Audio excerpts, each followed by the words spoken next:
which he record something on my phone and then upload it to YouTube, which takes, I had an 11-minute one, and it took 4 hours. But I seem to keep them under 2 minutes. They go up in 5, 10, 15, 20 minutes. Anyway, I'm going to try and do a live chat on my channel, my new YouTube channel, which is... Say something. And that's capital A. It's Al Bob. A-B-A space capital 0 W-L. Alibaba. Oh, that's wrong. Alibaba space owl. Gmail, which is the Dude Awake 42 Gmail. Somehow John tried to get this laptop here, which he was very nice to buy for me, but it is a Chrome laptop, meaning it doesn't do anything but go on Chrome. That's all it does. And I can go to all the portals, Facebook, this, don't you want to be on Facebook? Don't you want to be on Twitter? Don't you want to be on Snapchat? Don't you want to, don't you want to be on Google? And so when I tried to put up Dreamy Dreamland, somehow John put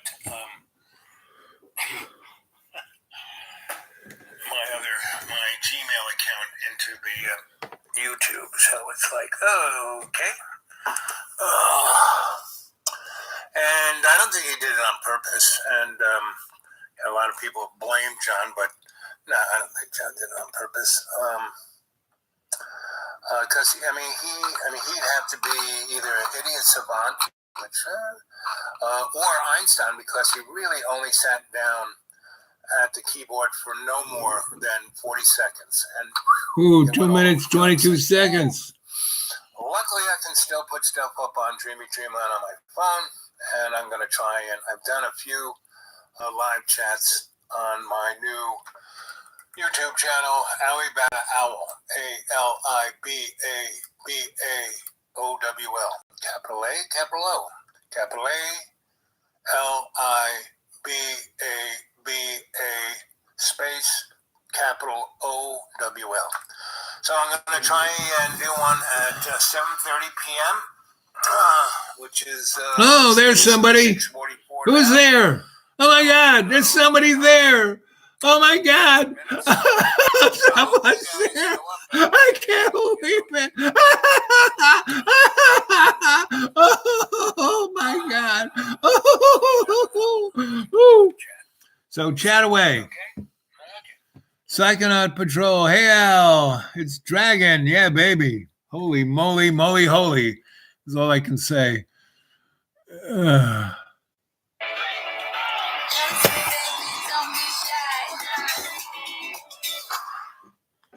Hey, it's a commercial. Trump calls Xi Jinping the king of China. Taiwan scrambles as Chinese jets invade their airspace. On this week's China News headline. China News headline. This is China Uncensored. I'm Chris Chappell. This week's China News Chapel. headline. Is that like Nurse Chapel? President Trump spoke at the that National look like Nurse Republican Chapel? Congressional Committee spring dinner. Dinner and a show. What more could you want? Dinner and show. His speech hit the usual fan favorites. China has been ruining the country. Ruining But it. It's bad U.S. leadership. Bad previous U.S. leadership, that is. But then he dropped this very unusual anecdote. I was in China making a speech. President Xi, who is a strong man, Who's right there masturbating. he said, but I am not king. I am president. I said, no, you're president for life, and therefore you're king. He said, he liked that. I believe we actually have footage of Xi's response. Oh, thank you. Last year, Xi Jinping got term limits removed from the president. Oh, yeah. Okay. Enough of that. President for Enough of that. Anyway. Oh, God. Oh, number 2. There's another person there. Jamie. Yeah. Live, brother. Live. Yes. Oh, holy moly. So, unbelievable.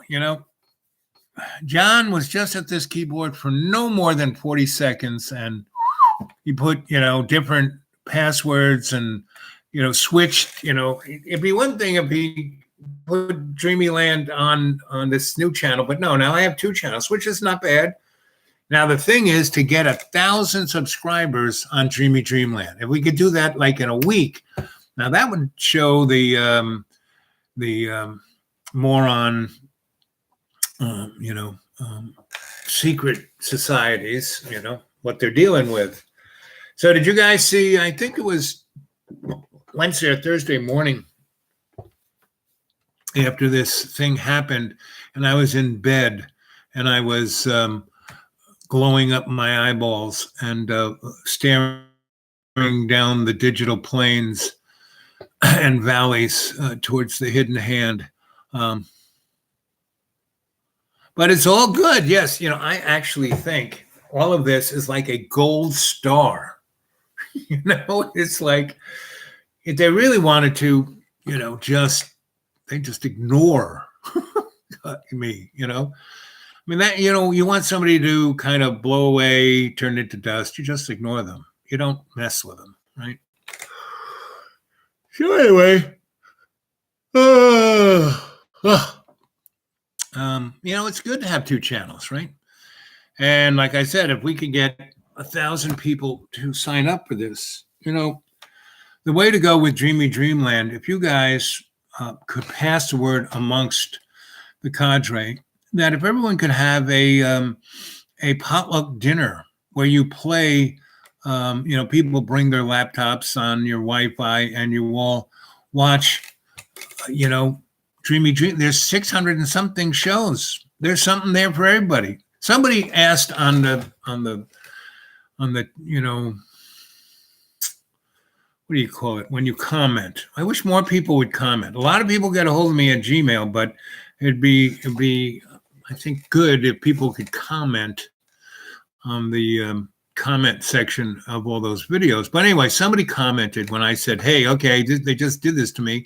Now it's up to the cadre to step up. And somebody said, what do you mean? We don't have to do anything. It's your channel. You take care of it. I was like, what? I mean, they get kind of lost the concept of, no, this isn't my channel. This is our channel. You're the cadre. I'm part of the cadre. I am your Sensei Al Bob. And, no, we do this as a team effort, team cadre, Anyway, but obviously that person was not quite aware of what it is. Let's all make fake accounts and sub to Al. Kidding. Wish I could get more on board to your channel. Keep on trying. You mean you can't access Dreamy Dreamland? I don't understand. I mean, like I said, so they play with this with us. It's actually a gold star. It shows that, like if they really wanted to have this be nothing, they would just ignore it completely, right? But as I was saying earlier, we are at this interesting little crossroads of these. I've been looking closer at all these trends, and a really good person to go see is Emily. Emily. I've always loved that name, Emily. Well, now I can use this little thing to show you stuff. And ba-do-boo-boo. Ba-ba-ba.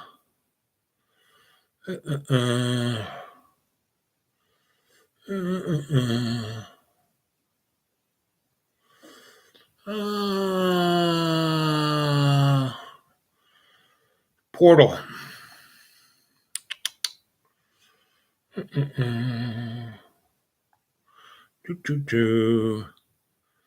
Sweep, sweep, sweep. Oops, playlist. There we go. The Crow House is a very interesting guy. And Anonymous is good. Truly grateful. She's really great. And Dr. Steve, not bad. Where is Emily? Oh, Dr. Catherine H. She's the bomb. And where is our girl? Hey, here we go. Emily Windsor, right?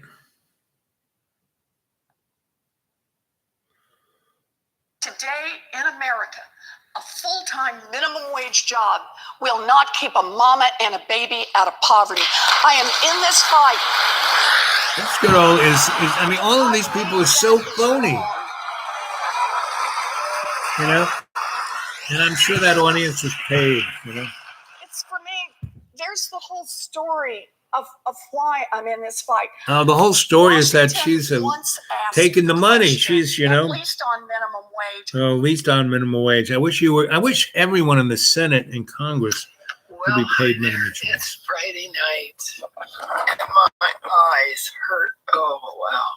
So that's I Emily. ran across a PDF file about 3 days ago that I just have to do something with.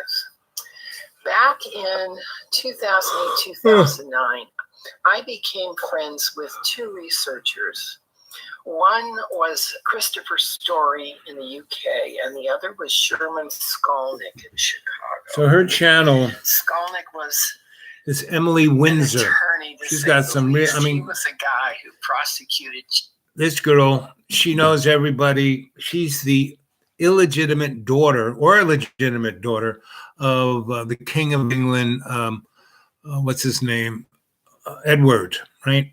And man, to hear, I mean, she's got the whole story. She lived it. She's connected. She's related. And they got a wire. She's got a reptile part of her brain that she's listening to the Anunnaki.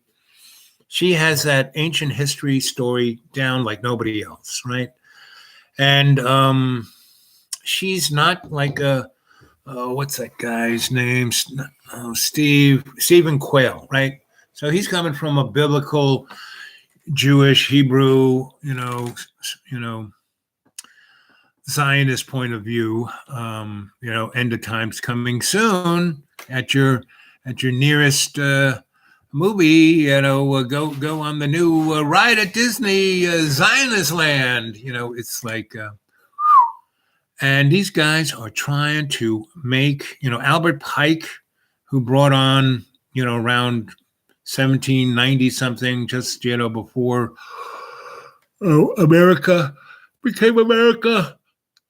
He took his little Scottish Rite dudes of the, Masons and turned them into the Illuminati and hooked up with Mr. Rothschild. And, between banking and wars, they basically back there in 1796 said, okay, we need 3 world wars to bring on the New World Order. I mean, they were thinking about the New World Order back then.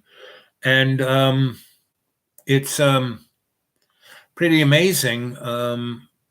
I just kind of stroll through this. Good old Emily, she really does the hard lifting. She does all her homework. She puts it out. She's got it in, she's memorized it. And she is like the college, no, not a college professor. She is the scholar, right? Who really puts it down. And, she's got a ton of these things. I mean, like,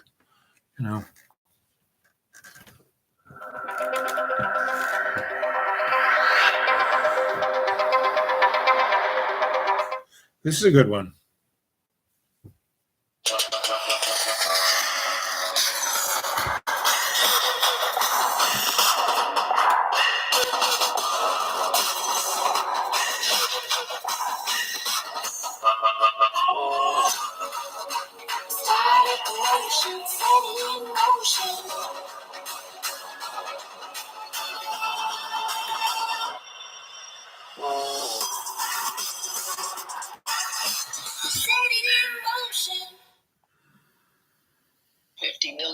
Ago, from a position in HU2 space-time that existed before our Earth existed, okay? The rescue mission for Terra's lost souls was begun before these souls became lost in terms of linear time. Okay, so that's some of the background, all right? And you're right, this book is not easy to read, and neither is the Urantia book. And one of the problems And we're that's having our girl. in our society is the dumbing down of the Yes. vocabulary of academia, which Sylvia on New Earth laughingly calls quackademia, so that most young people today are not familiar with this kind of a vocabulary yet. But at the point where the illusion becomes too expensive to maintain, they will take down the scenery, move the tables and chairs out of This is the the way. Crow Then House. they will pull back the curtains and you will see the brick wall at the back of the theatre. And this week's opening quote comes from Frank Zappa. Welcome to Surviving the Matrix, ladies and gentlemen. My name is Maxwell Egan. It's a pleasure to be with you once again, and I will be your host for the next hour. And Max has been doing these shows forever. Reality? What exactly is it? What is this physical matrix that we inhabit? There's been all sorts of speculation as to what Crow is House. this construct, where we live, what the meaning of life is, and what consciousness is all about. That's what we try to talk And really, about. what do we know about reality at all? That's why I bring you I've into often speculated that it's an my energetic remote universe, view. an Bring you electrical into universe. I strongly support that theory. I think it makes far more sense than most Into other your theories that Akashic I've record. looked at. But really, what does all that come down to as well? What would it mean to live in an energetic universe, and what is energy? It's also what it means to live in an energetic universe is what we experience when we do guided meditations in the evenings and we go into our Akashic record. That's what it means. All of that stuff that you guys see, your lodge, your library, the sanctuary of your own choosing, all of this is right there, right? very interesting looking at the concept of the electrical energetic universe and understanding how the 5G system that they are rolling out also fits into this. Understanding that you're an energy being, you're an electrical being. Everything you experience is controlled by electrical impulse. Every feeling, every emotion, every thought, all of it is electrical energy running through your body. And you think of the concept of this being an electrical universe and the concept that energy is the base foundation of everything, then you start to see the dangers of what's being. This is a good one, too. Good evening, London. Allow me first to apologize for this emergency channel. I do, like many of you, appreciate the comforts of the everyday routine. Let's start at the beginning. For God's sake, don't touch it. Dad, what's wrong with the telly? What's wrong with a telly? You're going to have a problem like this at some time. Oops. Reality. Uh-oh. What's going on? Good evening, London. Allow me first to apologize for this emergency channel. I do, like many of you, appreciate the comforts of the everyday routine, the security of the familiar, the tranquility, repetition. I enjoy them as much as any bloke. But in the spirit of commemoration, Is that right? they're those important events of the past, usually associated with someone's death or the end of some awful bloody struggle. Ooh, of a bloody celebration of struggle. Nice holiday. I thought we could mark this November the 5th, a day that is sadly no longer remembered, by taking some time out of our day. Whoops. Daily lives to sit down and have a little chat. There are, of course, those who do not want us to speak. Just let me think. Even now, orders are being shouted into telephones, and men with guns will soon be on their way. It's Chancellor. Damn it! Why? Because while the truncheon may be used in lieu of conversation, words will always retain their power. Yes, words will always retain their To power. meaning, and for those who will listen, the enunciation of truth. And the truth is, there is something terribly wrong with this country. Something terribly wrong with our planet. You told me every television in London. Cruelty and injustice, intolerance and oppression. And where once you had the freedom to object, to think and speak as you saw fit. Do you have that freedom anymore? Systems of surveillance, coercing your conformity and submitting your submission. Cameras. How did this happen? Who's to blame? Well, certainly there are those who are more responsible than others. They will be held accountable. But again, truth be told, if you're looking for the guilty, you need only look into a mirror. I know why you did it. I know you were afraid. Who wouldn't be? War, terror, disease. There were a myriad of problems which conspired to fear got the best of you.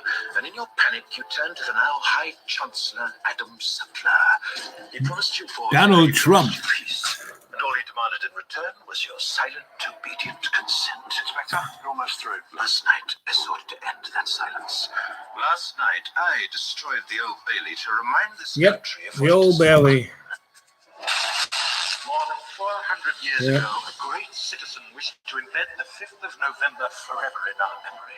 His hope was to remind the world that fairness, justice, and freedom are more than words. They are perspectives. Yep. So if you've seen nothing, if the crimes of this government remain unknown to you, then I would suggest that you allow the 5th of November to pass unmarked. But if you see what I see, if you feel... Hey, internet friends, I'm not going to beat around the bush here. If you have delicate sensibilities that cannot be offended by facts and reality, then get out. But I think as an American, all of us who live in this country need to know about our country's history. And part of history is the scandals that are covered up by those who write history, right? So today I'm going to talk about a huge cover-up, and it's called the Franklin Credit Union scandal. I'm going to try to summarize the entire scandal in under 5 minutes. The Franklin cover-up begins with one man, a prominent Republican figure of the 1980s, Lawrence King, or Larry King, as he was known. And no, we're not talking about the talk show host. Larry King ran the Franklin Credit Union and a few other businesses in Franklin, Nebraska. A man who chartered private jets, hosted extravagant parties, and maintained bodyguards was simply in charge of a credit union in a little town of Nebraska, which happened to be located near Boys Town, a Catholic institution for orphaned youth. King's bright yellow sports car was frequently seen on the Boys Town campus, and later, King was linked to embezzlement. He'd stolen over $40 million from the Franklin Credit Union. Oh, that's nothing. Financial records revealed a close-knit relationship with Boys Town. King's lavish lifestyle burst into flames in 1988, just before the Republican National Convention, when 7 victims of King's child abuse and prostitution stepped forward. The victims claimed that King took them to various parties that he threw for the Republican elite, and at these parties, the children were abused. Rusty Nelson, the photographer for Larry King, attended these parties, documenting powerful men in compromise. What happened a million years ago on Mars? You not only see this face, you see a gigantic pyramid. Okay, I would like to welcome all of you to this special presentation on the deep national security state and UFOs.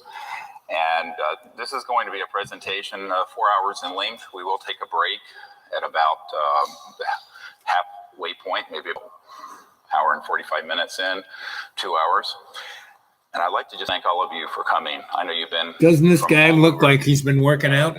Kind of looks like John. Chicago, New York, all over, and I want to appreciate... Wonder if been using steroids. I wouldn't say. I don't know. Coming all that way to be here. I'd also like to welcome all the folks online. There's several thousand people online who will be seeing this by webinar. And I'd like to... that would then be the ultimate edge, wouldn't it? In the technological arms race.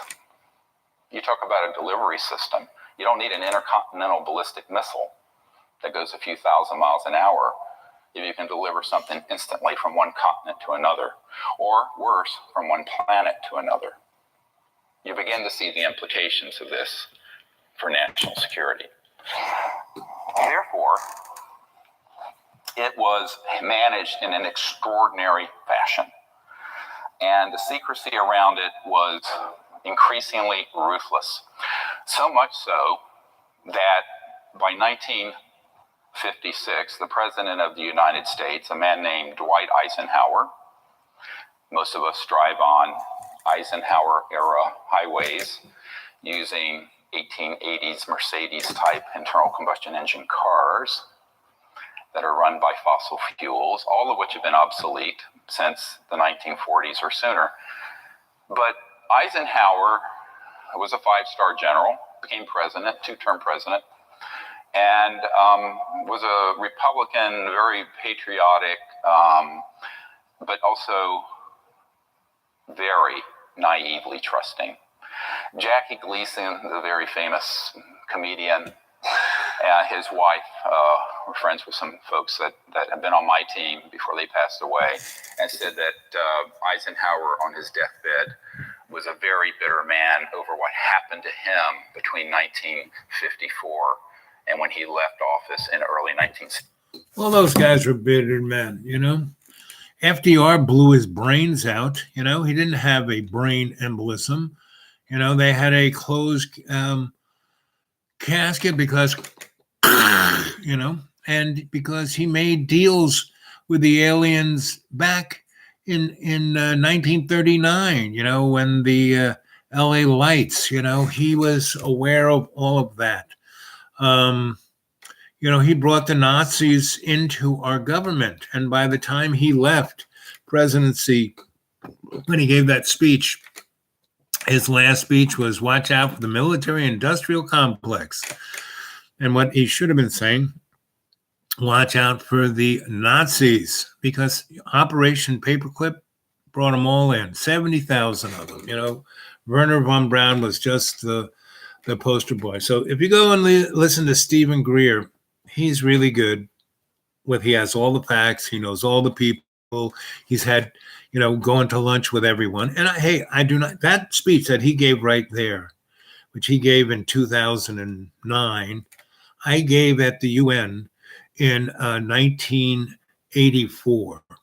You know, I was supposed to give this speech about the economics of alternative technology, of the, you know, the new frontier, the high frontier of Tesla technology. And I just kind of threw it up there and said, listen, guys, it's already here. And I gave that same speech about, hey, forget atomic bombs. They got stuff up in space. You know, all those things that you see are ours, you know, because aliens come to this planet and have been coming to this planet for billions of years. And they just think about it. And they're here because they are so far advanced. Their technologies, it's like beyond, it's like what gods would be. And that's why, you know, the Anunnaki, we think they're gods. They, you know, what we wrote down as God, you know, and all of those, you know, Greek gods and all those Nordic gods and all those Celtic gods and all those gods, everybody's gods, you know, and whole sections of history are missing, you know. And they don't talk about, you know, the Khazarian crew empire, right? Or the folks who were the, if you go to Emily gives a great, she lays it all down. She's got it all down. I can't even pronounce words. I only got 4 teeth left in my head. But all you have to do is be a little bit of a scholar. You know, I just spent, 30 years getting paid to look at all this stuff and put it in a context so the corporate world could understand it and use it to maximize their profit, you know. You know, I got, paid chump change, but I was given access. And I thought that my presence there would change things. You know, I was doing my little, what I do with you guys, you know, I was doing my little shamanic 2-step with the corporate world, with the hidden hand, the powers that shouldn't be. And they went, oh, that's cool. That, you know, Al's all right. And here go. That's why I'm still alive. I never, ever, ever, many times I was offered to sign in, you know, and I didn't do that, you know. And there were many times that I was offered to, take the envelope. Never did that. I got paid, you know, a salary, a gratuity, but I never, became a sock puppet, right? I wasn't like Carl Sagan. I knew Carl Sagan, really nice guy, but he died young because his heart was being eaten inside out. He knew the truth, and he was, doing PBS specials about the trillions and, he knew what was going on. But, he was on the outside edge of Majestic, and all of those, Blue Book, all of those scientists, they were all part of it. They lied through their teeth. And basically, all the universities, the scholastics, that's why they are, hooking all those young kids with their college debt. Oh, go to college, you'll get a good job. Not really. They won't even get a gig at Burger King because that job will be outsourced by an app. Robotics is so far ahead of what people think it is. Within 3 years, there will not be a truck driver, and, all those jobs that Donnie's going to bring back to America, he's going to bring them back, but they're going to be done by robots. We have 60% more manufacturing in the United States than we did in 1957. The problem is that, 80% of those jobs are being done by robots. All those jobs, all those welders in the car factories, all the spray painters, all the moving, materials. When I was on the road, hitchhiking America when I was 17 and 18, I would stop and work. I had a couple good trades that I could, find. Somebody would want me as an electrician, as this, that, a few good trades. And I worked at a steel mill in Gary, and those steel mills are gone. And I delivered the mail. This plant was so friggin' gigantic, and I would ride a little bicycle, 3-wheel bicycle, with delivering posts to all these different engineering offices. And anyway, I saw the manufacturing of steel, and years later, when I was at Carnegie Mellon, we went back to that area, and 80% of the mills were gone. But the ones that were still open were basically being done by robots, right? And coal mining is done by machines. There are very few, because it's, basically all the dirty and dangerous jobs have been replaced. And, the most dangerous and dirty job is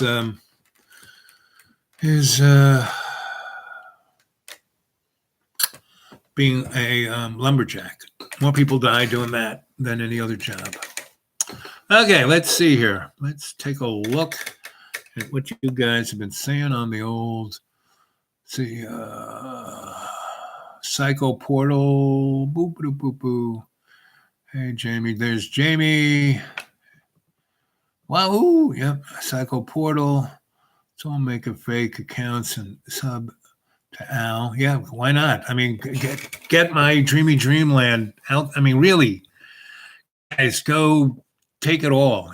Go put all those shows on thumb drives, on your hard drive, on CD-ROMs, and then put them out. And use them like, Science Fiction Theater 2000. You put it up on a screen like this one, and then put little puppet heads back here and make funny comments, just like you do when you do the live chat.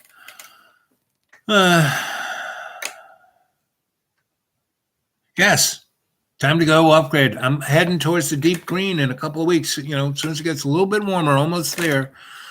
And then I'm, and I have a nice place, and we can go from there to go even nicer places, deeper green. But I have a good base of operations, a place to start, right? And if we take this, like back in the day when I was in Vermont, I have friends everywhere. There are a lot of people who I helped start communes in the 70s, and those things are still going, right? And back when I was in Putney, Vermont, there was a crew named Bread and Puppet Theater. And go look them up. And they took it on the road, right? And they're still on the road. They're still doing it, with the next generation, the next generation, the next generation. And they now have school buses that they ride around the country, and they stop off at fast food restaurants and get their grease and turn it into fuel to be, driving diesel buses. So they go and buy diesel school buses, and they drive it on fast food grease just to show people, hey, this is what you can do. And there are places where, they have a hard time getting rid of that grease. And so you go to those, oh yeah, take, and they'll, suck out, a couple 100 gallons into 55-gallon drums and drive along. And there's a few things you add lye and a few other things to it to break it down and do this to it. And then it burns. Anyway, so it's not a technological issue. It's a spiritual, it's not even political or economic issue. Because there are there were lots of countries, Iraq, Afghanistan, Libya, Syria, Iran, North Korea, that did not have Mr. Rothschild's bank in them, right? They were printing their own money, and their money wasn't debt-ridden, and their resources they were selling for gold and not American Treasury bonds, And the thing is our dollar, we have the petrodollar because our dollar is worthless. And soon as, why do you think we invaded these countries? Because these people were threatening our economic hegemony. And we took them out and killed millions of people. When we invaded Iraq, we killed 1 million people. When we, Syria was not overthrown by, people who are pissed with Assad. No. They brought in special groups, paid provocateurs to do that and cause civil war. And that's what's going on in our country. I think I told you the story in 2016 or 15. It was just after, whenever Donnie came down that escalator, said he was running for president. I was working at a church, and they got me. They didn't give me any money, but they did let me shower and once in a while sleep in a pew. But once the old folks realized I was sleeping in their church, even though I was doing all these great things for their church, they didn't pay me a salary and they wanted me out of there. And anyway, one of the things I had was every Tuesday evening, we had Action Tuesday. And anyone could come and lecture and do anything they wanted as long as they were being active. Action Tuesday had to bring something of action, of change, of let's do something, right? And the Workers' Day Worker Party, which I'm never a big fan of because they're a bunch of, anyway, this guy called me up and said, hey, I want to have these girls from Ukraine lecture about, because and the war was going on, the Crimea thing and all of that stuff was going down. And so they came and they told this story about the Ukraine and how, they were both commie girls, they were children, they were really smart, both rocket scientists. And then when the curtain went down and Ukraine became a separate country, one girl, and they were both, engineers, working in their military industrial complex, but one was a psychologist and the other was, an engineer. Well, the engineer one was more an artist, and the psychologist was also, they were both kind of artists, and the only way they could kind of still be artists is be rocket scientists for the military industrial complex of Russia. Anyway, curtain falls down. This girl, she goes up to New York because pretty famous artist, right? Other girl stays in Ukraine and with her psychology expertise starts an advertising agency and does pretty well. So she's living in Odessa. Odessa is a city in the Ukraine that's down on the Black Sea. And, Ukraine's one of these places that, tons of people have been going through conquering them, right? The back in the day, before the Bolsheviks, different, the Khazarian dudes and the Anunnaki dudes and the I wish I could pronounce them. Tozarian, it starts with a T. I mean, they were the Gilded Age folks. They and those guys were the Anunnaki. They again go to Emily, and because she has a great one about that, who does what, where. It's like you can't tell anyone without a scorecard, and she does a really excellent job. Anyway, there was this crew that started with a T. They were really tall people, 8 feet. If you were 8 foot and one of these guys, you were shrimp. I mean, they were tall, and they were the giants, right? They were the Anunnaki, or at least their cousins, or closest, Homo sapiens to the Anunnaki, and they were the aristocrats, and they ruled. They had the money, they had the power, they were really smart, and they were tricky, so they didn't have to. They could back things up with force, but they didn't have to.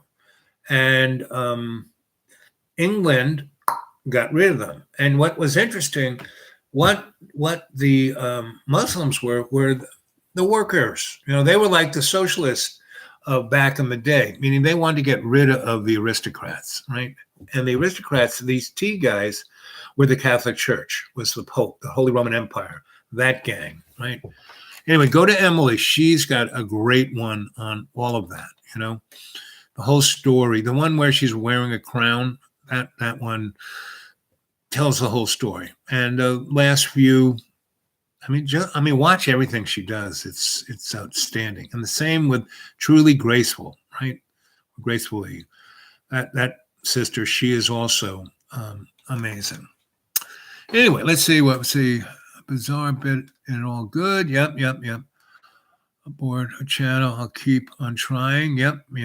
Well, now you're on this channel, so we might just have to this is going to be our new channel. I wonder how long they're going to give me to get to 1,000 on this channel.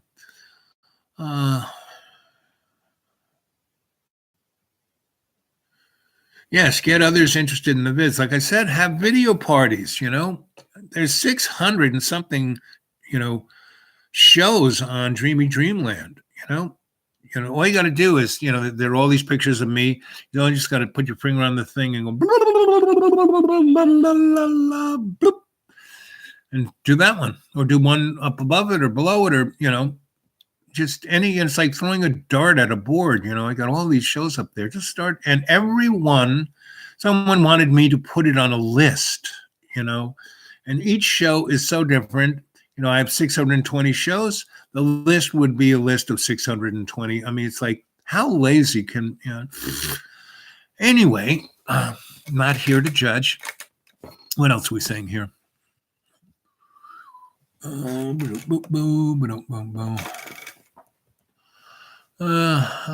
Next to Masonic Lodge, UK, thinking of breaking in one night. You know what? No, just become part of the lodge. Don't break in.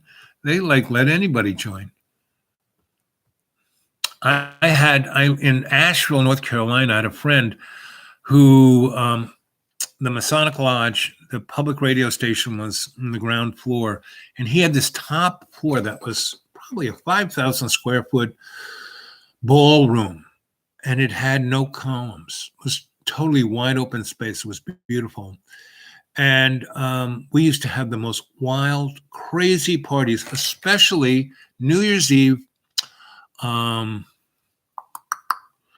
Halloween, and the solstices. Any excuse, we would have a wild, crazy party, and it was always costumes. Crow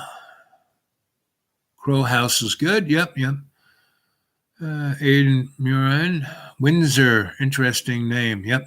No, she's part of the family. She was Edward's daughter that they, go listen to her story. It's like unbelievable.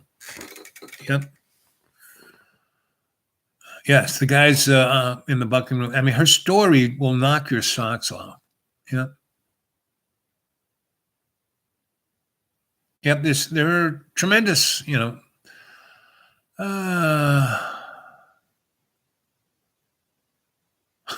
Worcestershire wave sauce. Yep.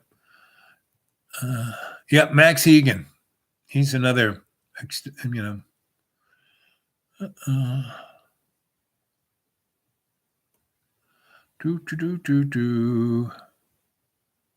Yeah, V for Vendetta, a great film. Yep.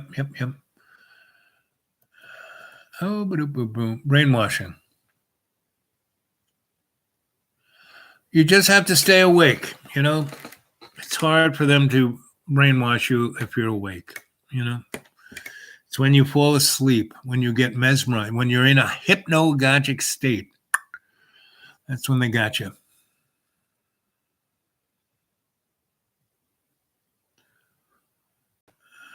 Played it backwards. Yeah, some weird shit came out on that one. Worcestershire sauce. 5th of November. Eyes of perception can see imaginable form. Yep. I must email Dragon and Twitchy. Yep. Get them on this. Get the gang. Spread the word that here is where I'm home now. All those other shows are there. Like I said, have a potluck dinner at your house. Have everyone, if you got to go to the person who has the best Wi-Fi, have everyone there with the little laptops and watch shows, right? And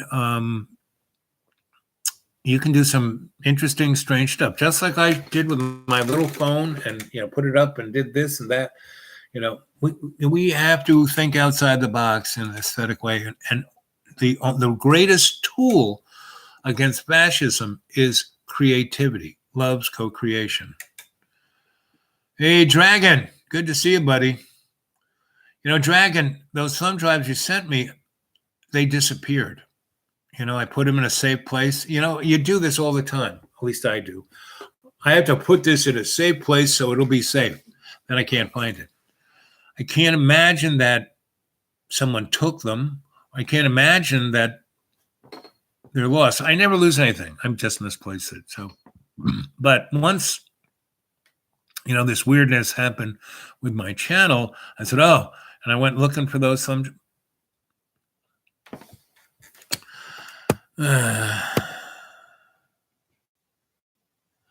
Let's see, Jamie. Boo, boo, boo, boo, boo, boo. Yep. But it is what it is, and it's fun, and it's like I said, it's a gold star, meaning it's a nice little. They really wanted us to just blow away, just ignore us,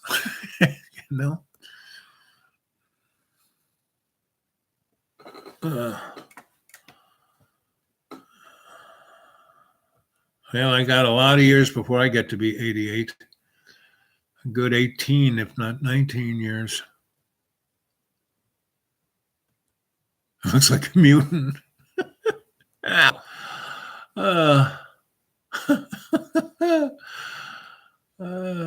When was the last honest president? We haven't had one. We've never had an honest president. There have been ones that tried. Once they were such scumbags, they tried. I mean, JFK, he was a total scumbag, but tried to come back.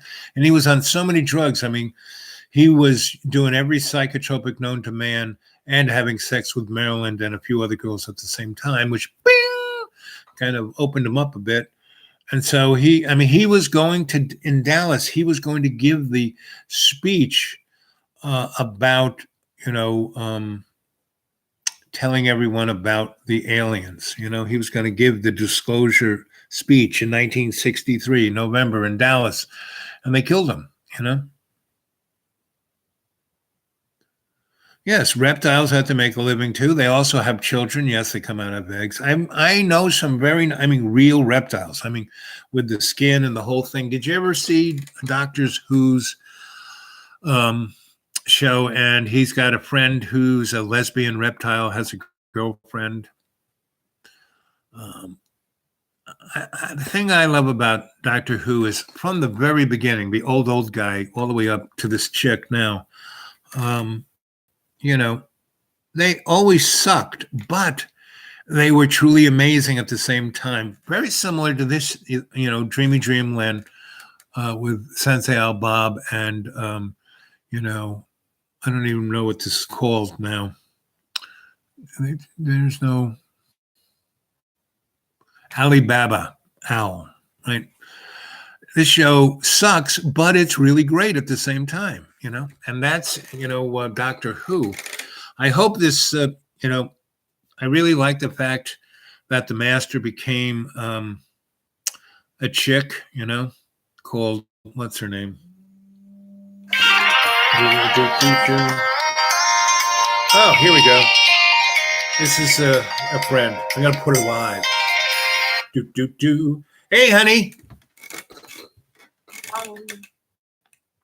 Could you possibly explain to me? Yes. I'm on a live. We're on live chat right now. So if I can't explain it, I'm sure the chatties can explain it to you. Oh, the chatties are going to explain it. Yeah. Oh. I'm live on Alibaba Owl right now. This is Blue Water. Say hi, Blue Water.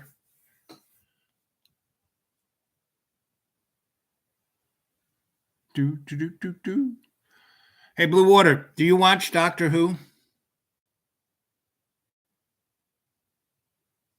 Ooh, she's gone silent. Run silent, run deep. How about call me back in an hour after? Why don't you go on the chat? Seems she's still there, but she's not. So I'm going to hang up now, okay? Talk to you later.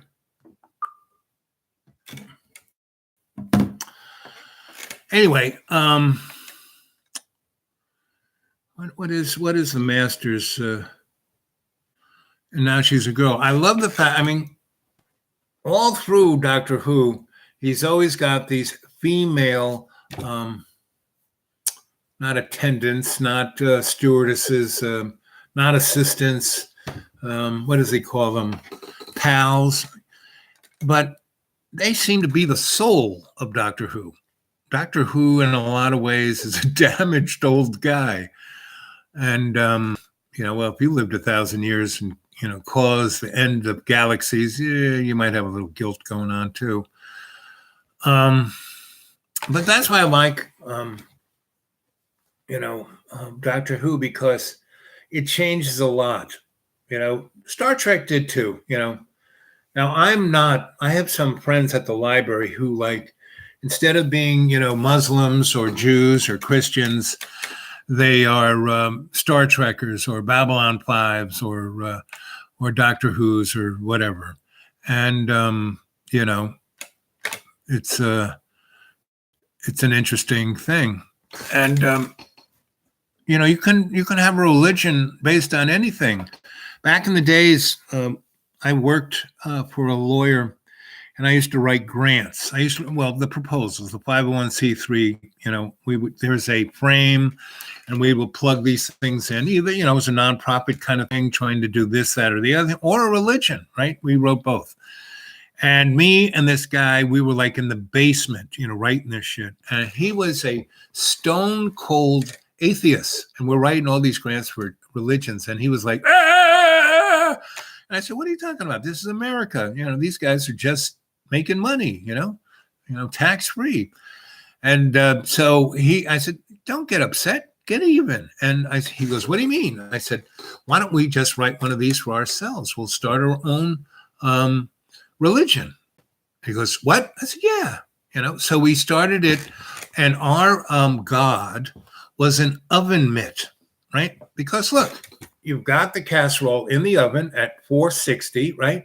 You put the oven mitts on, you open it up, and you pull out the casserole disc and put it on the oven, and you don't burn your hands. That's a miracle. Miracle! So we had the most holy sepulchre church of the sexually oriented oven mitt. And we wrote a grant for it, and the IRS approved it. We had our own religion. And he went off and got a little van and went around the country, doing tent revivals of the oven mitt, and got money. And whatever money he made doing this in whatever little town he was, he would go around and give it, not to churches, not to organizations, but to people who needed it.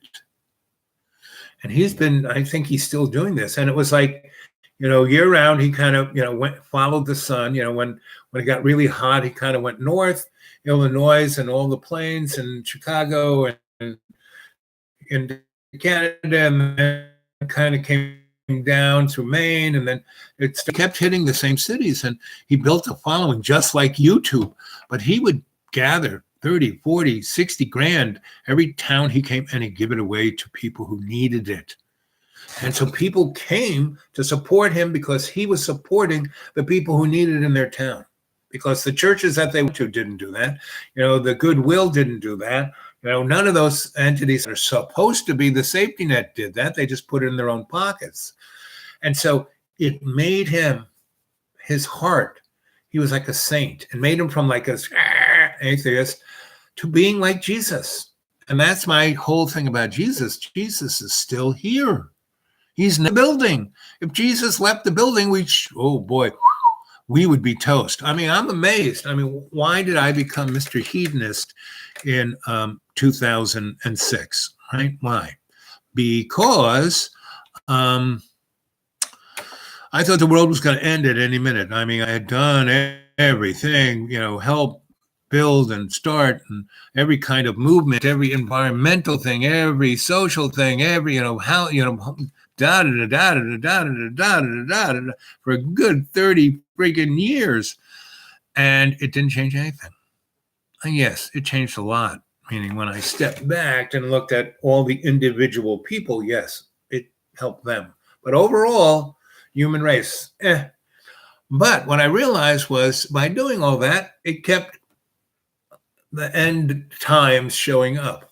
Because if you go look at history, especially you go look at Emily's, her books and go look at her YouTubes, we hit the skids many a time. And, the other thing about Nibiru, the Death Star planet that comes through our solar system and wreaks havoc every 2,000 to 3,000 years. Well, it's, geologically, you can see its effect on our little green planet here. And, but in our history, our history is about 6,000 years old. Geologically and anthropologically, humans have been here 1 billion years. You can find, footsteps in mud that are now, a rock that's 1 billion years old, but it's a Homo sapiens sapien. It isn't a gorilla. It isn't this. It isn't that. And I mean, there's so much of that is kicking around, and our scholastic world doesn't mention it at all. And I would bring this stuff up at conferences, and they'd throw their milk cartons at me. Get out of here. You're threatening our get out of here. It's like Archie, my mentor and teacher at Trinity, he realized he had been digging stuff up in Egypt in the 30s and realized that it was extraterrestrial. And he bumped into the Nazis there who were, there with the extraterrestrials. And they were saying, oh, here, pick this one up. That's a good little, thing for your spaceship there. You don't need that. I mean, you think I have weird stories. Archie had the best. Anyway, let's see. Oh, 59 minutes. Ooh, we're like going gangbusters here. How are we doing? Yep, food replicators. We've had it since the 30s.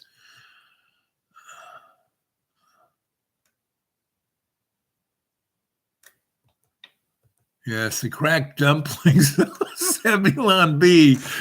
I love that stuff. Truth hurts. No, it doesn't. Well, it can. It hurts my teeth every now. I smile so much. And when you only have 4 and 3 of them are rotten stumps in your head because you don't have the money to get them pulled out of your head. I was in Ireland once when I was 27. I had an impacted tooth. And I was, in Skibbereen, I think, which is not a big city. It wasn't then. And, I'm walking down the main drag and there is, this tooth hanging, in front of a storefront. I go in there, it's a dentist. And my head is like blown up like this. And only reason none of this is killing me is that I meditate every day, and it keeps, they're not impacted. They're rotting out of my head, but there's no, I'm keeping it under control without antibiotics, without anything, just with meditation, right? And my dentist, he's pretty amazed. He goes, those teeth, you got 4 in there, and I don't know how they're in there. Anyway, so I had this impacted tooth, and I walked in, and the Lulu's, oh yeah, you got a problem here. You just sit down. And she gave me a couple of something to like put me on cloud 9. And because I had no appointment and there were people in the waiting room, but within an hour, they brought me in, did an x-ray, figured out what they were going to do, and stuck me in a chair and put the little thing on my nose and said, here, breathe nitrous oxide for the next 20 minutes, which, hey, that little pill that was like, whew, and the nitrous oxide, I was not feeling any pain. And it came in, and they basically did a root canal and put a post in it and put a tooth on top of it, right? Did all of that, right? And that tooth is this tooth right there. It's still, all these other ones are gone. The one that they put in Ireland is still there. See that? It's the only tooth I have at the law. That's what I chew with, that one tooth.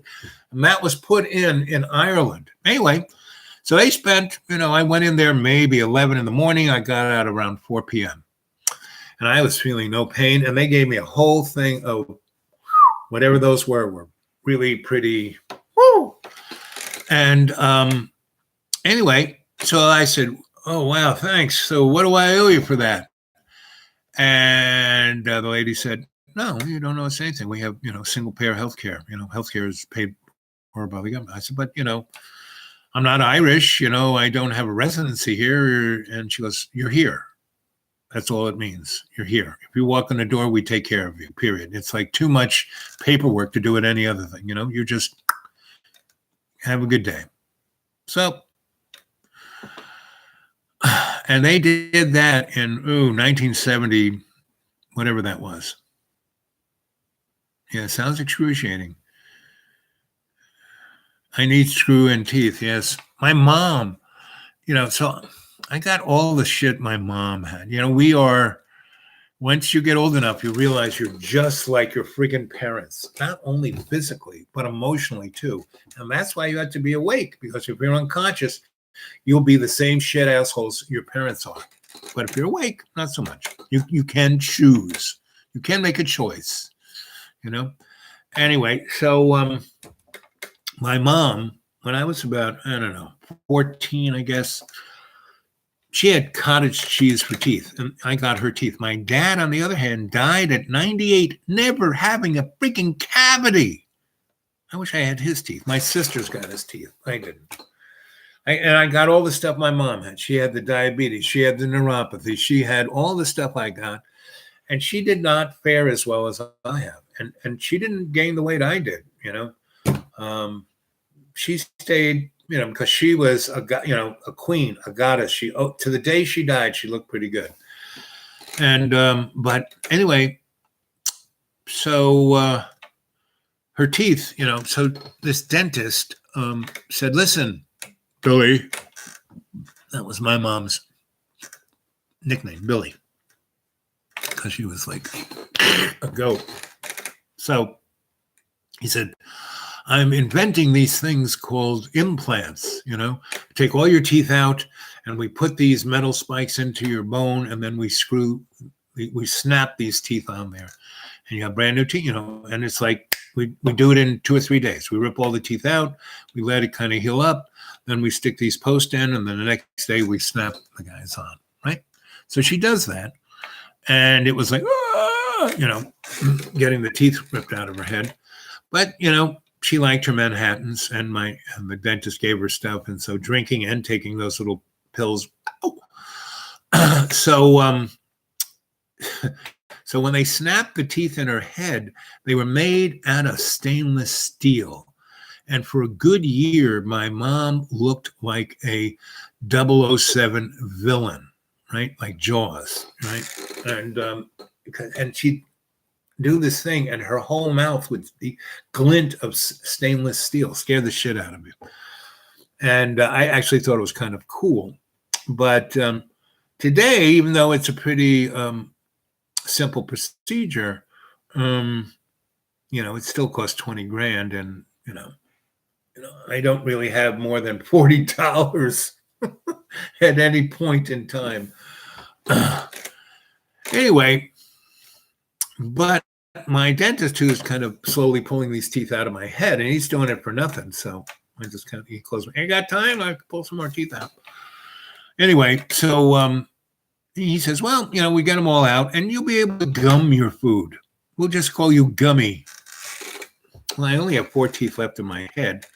And so, and I still can gum them pretty good. So anyway, what are you guys saying here? Let's see. Same here, bad elbows, bad neck, yep.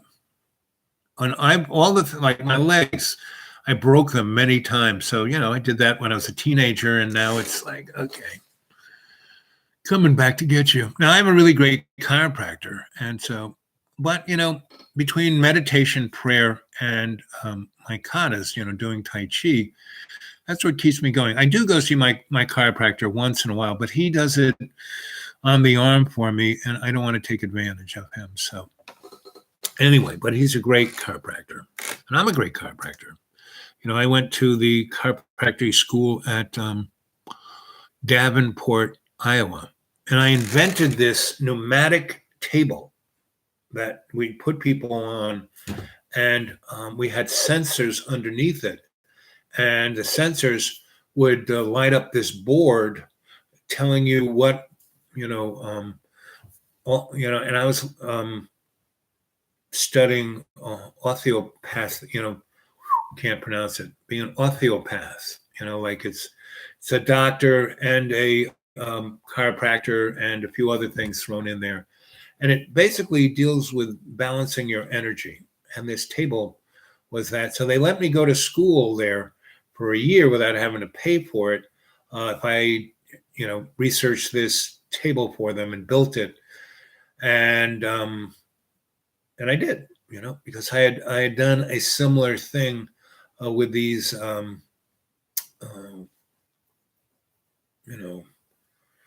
at Duke, I made these sensory deprivation tanks that were whatever drugs you think you guys like, you should try. I mean, that's what I do when I take you on a guided meditation. You're basically experiencing a sensory deprivation tank because I slow you down.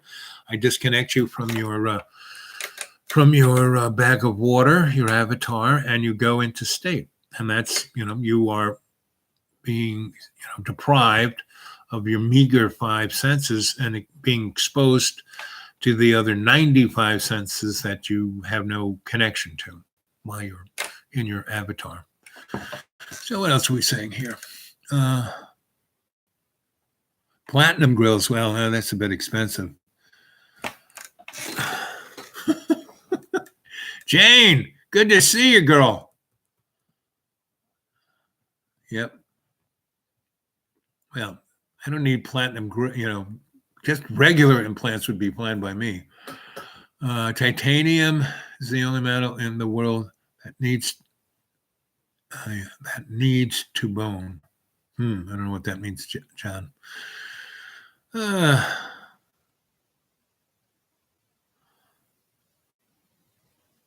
RSO oil. Well, cannabis oil, very good. Tell me what RSO oil is, and then I'll give you my opinion.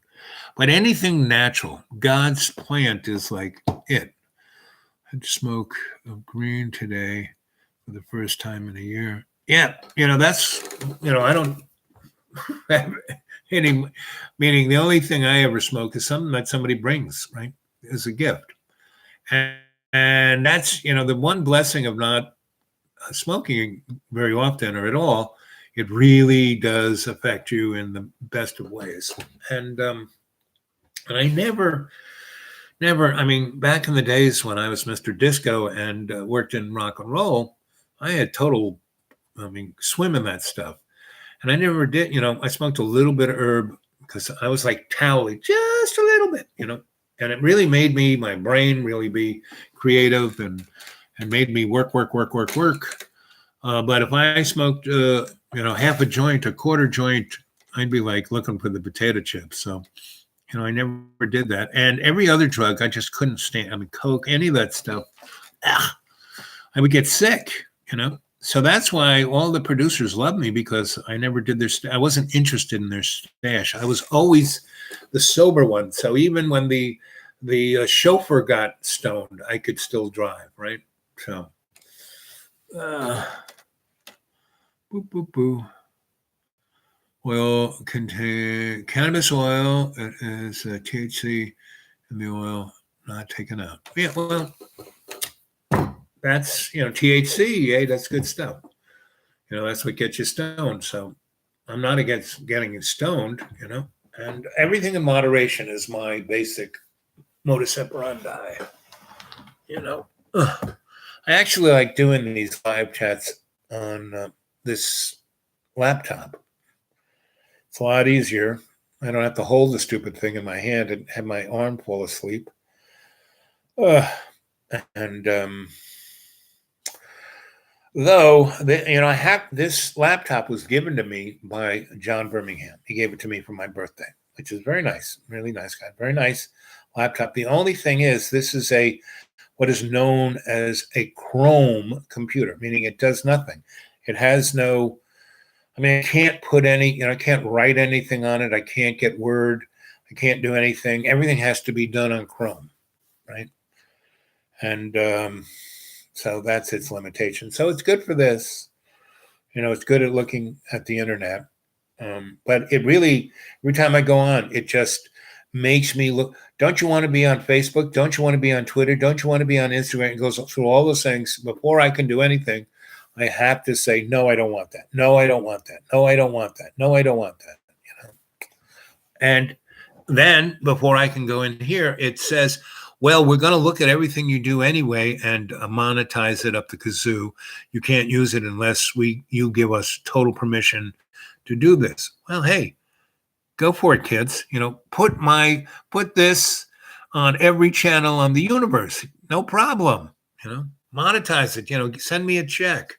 I'm not against getting paid. I'm just not going to be a sock puppet. I'm not against working for, the hidden hand. I'm not against working for the powers that shouldn't be, because it's like, well, let's see, any second now they're going to be non-existent. And, all through history, the only thing they've ever done is rebrand themselves. What did the, pagans do in Rome? They became Christians, in the Council of Nicaea. Again, go look at Emily's channel. She has it down. She to the point, to the everything, right? Let's see. Boop, boop, boop. Of course, I've been an inventor. I've invented lots of great things.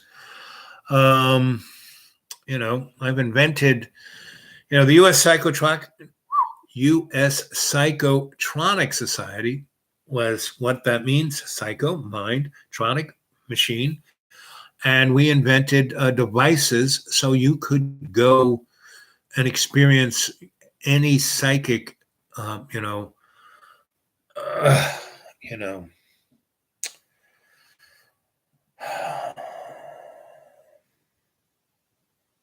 event, by just pushing a button, these rooms I built, and they were, I was paid well for them, patted on the back, when I was in Los Alamos and San Diaz. I made certain types of shunts for high voltage transformers and capacitors. Again, I got paid very well and patted on the back, and and was allowed to play with all kinds of things I wanted to play with. I would not be able to play with those things unless I did the things for. And lighting. I don't know if you guys ever gone into a bar, restaurant, nightclub, and they have what are known as sealed beams. Those are light bulbs that have a parabolic reflector here and another one here, and the lighting elements. So you don't see the lighting element, and that little reflector that hides the element bounces that light to this reflector and then puts it in a beam. And they kind of invented these for aircraft landing lights. So this beam would go very intense. And the disco ball has these sealed beams on them. Anyway, it's a nice light source, right? And to use them in large quantities, and they're low voltage too. So anyway, when I built this one nightclub, and this guy, wanted sealed beams everywhere on every, table that people sat at the bar, forget any kind of, lighting any other way than that's all he wanted. And to get lighting fixtures that did that was, like $120 a piece. So I showed him a thing. I said, okay, this is a lighting fixture.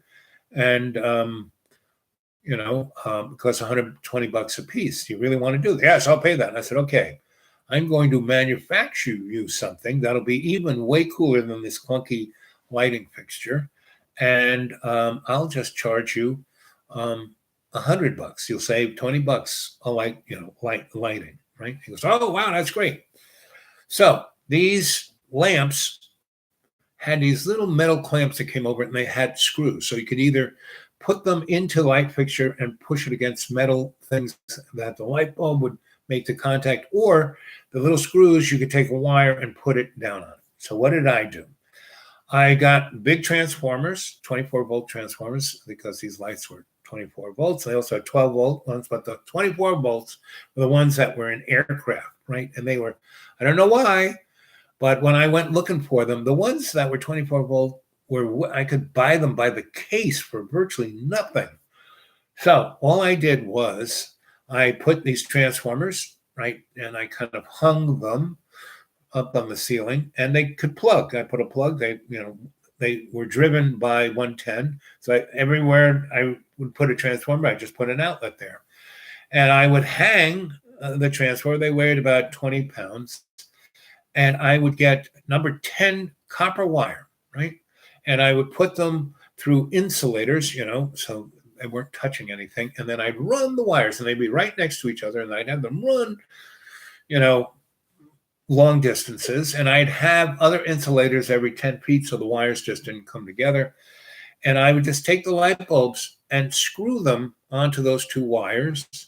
And then I had a metal cone that I found. It was,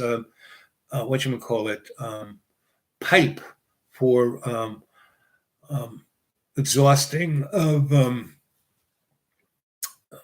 oil burners or wood stoves. It was, smoke pipe. And it was, got the diameter of those lights. So it just kind of, right? And I put two little crimps on the inside of these pipes, and I would put the light bulb, and I just go, they'd have crimps up here and crimps down there, and the light bulb would fit right in. And you wouldn't see the light bulb because this little tube, so you couldn't see the light. It just would come straight down that sucker and illuminate what was down there. So you walked in this big room, and there was just pools of light. You saw nothing up in the ceiling of where the light was coming from. And anyway, so I did that, and that was like, wow. So I did that at a lot of bars, maybe 10, 20 other bars. So I charged $100 a light, and it cost me $5 a light. I mean, labor, materials, everything cost me $5 a light. And most of these places had at least 50 lights. $100, 50, $5,000 cost me all of, $200 to do it. And I'd get $5,000. And I was like famous for this, right? And then I had a friend who was a designer at Leviton, right? And anyway, so he was a designer, and he was part of Eagle Electric. Leviton and Eagle Electric were kind of together, and they were in Long Island City. He calls me up. He goes, "Al, I want you to come to my my shop. So I did, because he would make things for me. And when I did these lightings, he had his guys knock them out, right? So he basically showed me a lighting fixture that they made that was exactly that, right? I made about 10 of them. I got $5,000 a piece, 10, 50 grand for doing 20 hours worth of work. And his guys fabricated everything for me, right? So anyway, he goes, I've redone it. It's not exactly what you did, but it's pretty much your idea. So he goes, are you going to get upset with this? My boss wants you to sign this thing here, and we'll give you some money for that. And we'll give you a special relationship. And I said, special relationship? He goes, yes. Whatever, because Eagle and Leviton made some of the most high-end stuff. And I was doing electric work for very high-end people. And he said, we'll give you whatever you want, as much as you want, forever. And we'll give you a nice check. So I said, fine, not a problem. So they gave me a nice check. And for a good 10 years, I could just go through their little book. I need 100 of these and 20, and it would show up in my shop. Didn't cost me anything. So my wife at the time, my first wife, she saw me because she was my helper, and she wanted to be an electrician until she realized that she didn't want to be an electrician. She got electrocuted a bit too many times. Anyway, so but she worked on a number of discos and clubs and restaurants that I used this for. And then she started seeing it, and she, that's your idea. You should, blah, blah, blah. And I said, listen, honey, yeah, that was my idea. But they actually, I went into their shop. I showed them what I wanted. They fabricated it. They gave it to me. They gave me a sweet deal. Yeah, so they're making millions. But I'd have to be a business on the level that they were. I'd have to spend all of my life, trying to sell this one thing. And I saw a lot of people do that and lose their shirt and their life and their everything. And the guy who invented television, his name will pop into Farnsworthy. Go Google Farnsworthy. What happened to him? General Sarnoff threw him off the 55, his office on the 55th floor, and they had these French doors that went right out onto Fifth Avenue. And right on Fifth Avenue, where you go splat, they had a nice little planters, so you couldn't park in front of it and you couldn't walk in front of it. And when the bodies would fall out, they would smash into the planters. And that's what happened to Farnsworthy. Anyway, go look up Farnsworthy, right? Anyway, so there were a number of other things that I invented that way, and more esoteric, like I said, in the national laboratories. But I got access to seeing things and playing with things and being around folk. I was part of a DARPA research group that included guys like Al Bielek and Preston Nichols and a few other guys. And those poor guys, they worked for Sperry and Boeing and Grumman Aerospace, and me, not so much. I was like, at the most, I was a consultant. But those guys, and they were like, oh man, they put stuff in those poor people's heads. Like I said, you can't be fucked with if you're awake. It's pretty hard for them to do something. Hey, what are you doing? Get away from me. It's to be awake, but to be unconscious. Now you can be a moron. So I'm awake 80% of the time, 20% I'm a moron. Well, when I'm a moron, I'm still awake. I'm a moron, but I'm awake. And as the years go by, those, I'm not so much 15% anymore now, like maybe 14.6. I'm whittling away at that, right? I'm not quite Buddha yet. No, sorry. But over the years, yes, I've invented a lot of interesting stuff. And, when I worked for Xerox, I figured out a lot of things about their machines, and I could have, but instead of I'd still be in the white shirt, black tie, and black pants, it's the drum. No. And I got to go to Xerox Park in the early 70s and hang out with Grandpa Xerox and all the kids who started, Silicon Valley. And virtually all those morons, Steve Jobs, Bill Gates, all those folks, they did not invent squat. They were just in the right place at the right time and were ruthless enough to take the envelope. I mean, every one of them is just a poster boy. And the best example of a poster boy of Silicon Valley is Zuckerberg or Zuckertoodle or whatever his name is. And he's barely look at him. He's barely a human. I'm sure they he's transhuman. I mean, his skin looks like it's a plastic, that same kind of plastic they put on individual wrapped pieces of American cheese. I mean, that's what Zuckerberg's skin looks like, and he can't even talk, Anyway, so yes, I've invented a lot of stuff. And back in the day, when I was Mr. High Voltage, I was trying to beat Tesla. And the stuff I got to play with in the national laboratories out west were loads of fun. And at Los Alamos, I remember when I showed up to work there, I was in all these places, I was just an electrician, right? And I would work, and they'd say, hey, because of people I work for, my boss says, Al, yeah, he will, so I could make a power, I was a bench electrician. I could make something for their experiment. Now, I wasn't read into anything what it was. I would just say, hey, we need something that does this. This goes in, this comes out. What can you do? And here's our idea of how to make it work. And here's what we've kind of come up with, but it doesn't work. So you play with it. And that's what I would do. So I had access to a lot of stuff. And yes, I would make a little gizmo to make the thing work. And that little gizmo, but none of those people make any money. And if they think they're going to, not so much. There's millions of people who have done stuff. So I was happy enough to get away, with my still intact, And I'll leave you, let's see, 1 hour, 27 minutes. Look what happened to the old Tesla. Yeah, God love him. Ended up with nothing, bless him. Yeah. Well, at least he got to go to Shambhala and still,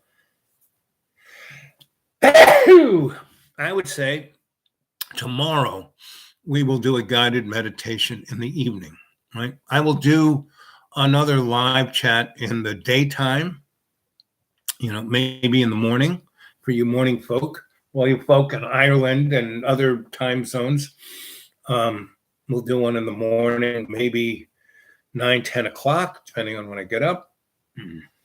And one at 7:30 p.m. in the evening. And we'll do a guided meditation there. And we'll go to Shambhala and meet all the great inventors. So make a list of the people you want to meet in Shambhala, the artists, the really interesting human beings, from all through time. It doesn't have to be in the last 20 years, all through time. Make a list, right? And we're going to go there and you're going to go see them. And you're going to tell us on the chat so we can all be, and that's what I want this to be. I want us to do more and more in a way to make this an interactive shamanic ceremony. I mean, that's what I do every time I do this. And yes, you feel it. And yes, other people are getting the buzz off it. That's good. But when we do it together, love's co-creation, that's when it's really going to take off. So when we do the live chat, when we do the guided meditation, that's when it's interesting. So, okay, that's kind of where we're going to go with this. And so one last story, about 15 minutes. Here it is, going to be 1 hour and 30 minutes. So I'm going to try and finish this up before 2 hours, right? So I'm out there in the the great southwest of New Mexico, and I'm working for Dick Powell Electric. And I've been, first I was out there doing high tension and then distribution, and then went to Mount Taylor, the world's deepest uranium mine, but it wasn't. It was just one of those domes, those undergrounded, secret bases for 1 million rich people to live. And then, it was, a really dangerous site. And I kept telling my boss, listen, you're paying a lot of money for me. Why don't you get me the fuck out of here? So he sent me to Los Alamos and San Diego and Kirkland Air Force Base. And Kirkland Air Force Base is like pretty much all the four corners. Pretty much it's where Area 51, where all of those Dulce, all of those sites are, and they're all interconnected. I mean, that whole thing, that desert out there and all those mountains, a honeycomb of stuff. I mean, more than you can even imagine. And anyway, so I was at Kirkland at this lab, which I'm not supposed, I won't mention, but it made Dulce look like Disneyland. S4 made that. This was, and I did not go down or be part of any of that, but I worked over at this place that was part of the air base, but it was connected to this. I mean, they had a little secret door that went somewhere. I never went. I just pretty much worked in this very nice air-conditioned laboratory. And, it was a bench facilities, not a lab, bench facilities. And I was a bench electrician. I get projects. I would, make the apparatus. I was, here, this is something we've been playing with.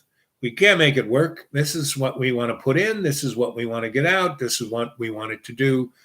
Here, you play with it, and whatever you need, you got. So that's the kind of thing I like. Anyway, so I was doing that, and so I never took part of the experiment. All I did was this little thing that I would do, and I would get, I had my paycheck from Dick, but these guys would give me bonuses. Nice little, you did a great job on this one, and they just kind of slide me this little envelope, and Benjamins. And they give me a few days off while I'm still getting paid, which is fine. It was like one of the nice things. But I remember I started doing this first at Los Alamos. And when I went there, I was sent there from the mines, right? And so I kind of had a car, and I was driving there, and I went in there. And Los Alamos is a beautiful place up in the mountains. It's really gorgeous. It's really nice. It's like a gated community, a real gated community. And and so I got there, and I showed up, and it's like, you come to the concierge, and they said, oh yeah, here you are, unless you're going to stay over at this. And it was like a nice motel room, and you could walk anywhere. They had bicycles. It was a nice place where you had bicycles everywhere. Just kind of could I had a spot to park my car, and I could ride my bicycle, a bicycle anywhere.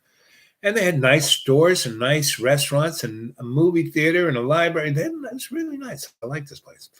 Anyway, I got there, I don't know, Friday, so I had a Saturday, Sunday kind of fit in. And, I went to the store and supermarket and the shopping mall, and I went to the movies, and every 20th person or so had a crash helmet, like a motorcycle crash helmet. And they wore it. They didn't like come in from their motorcycle and they wore it all the freaking time.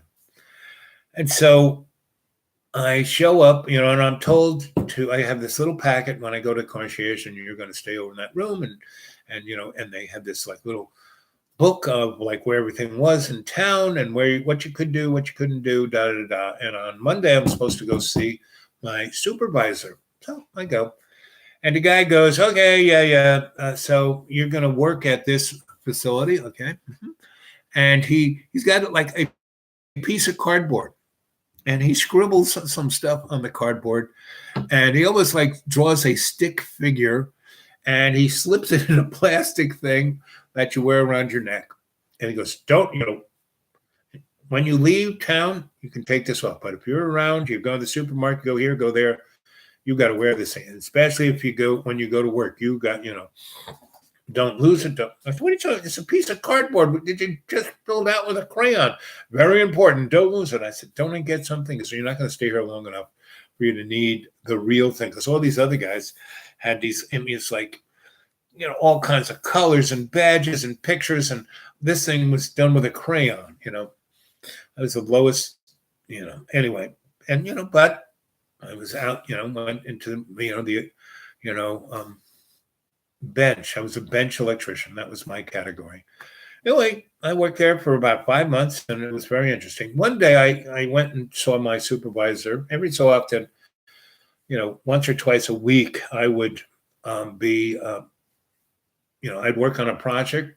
Either I complete it or I get it to a certain point, and they go see Bob, my supervisor. So I go see him. And he wasn't any particular supervisor over this or that kind of thing. He was just the supervisor of me.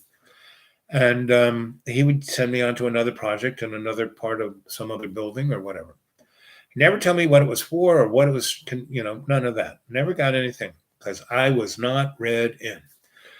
And that was fine by me. But anyway, after a few weeks, and I got to know Bob pretty good, and he liked me because I was really good at what I did.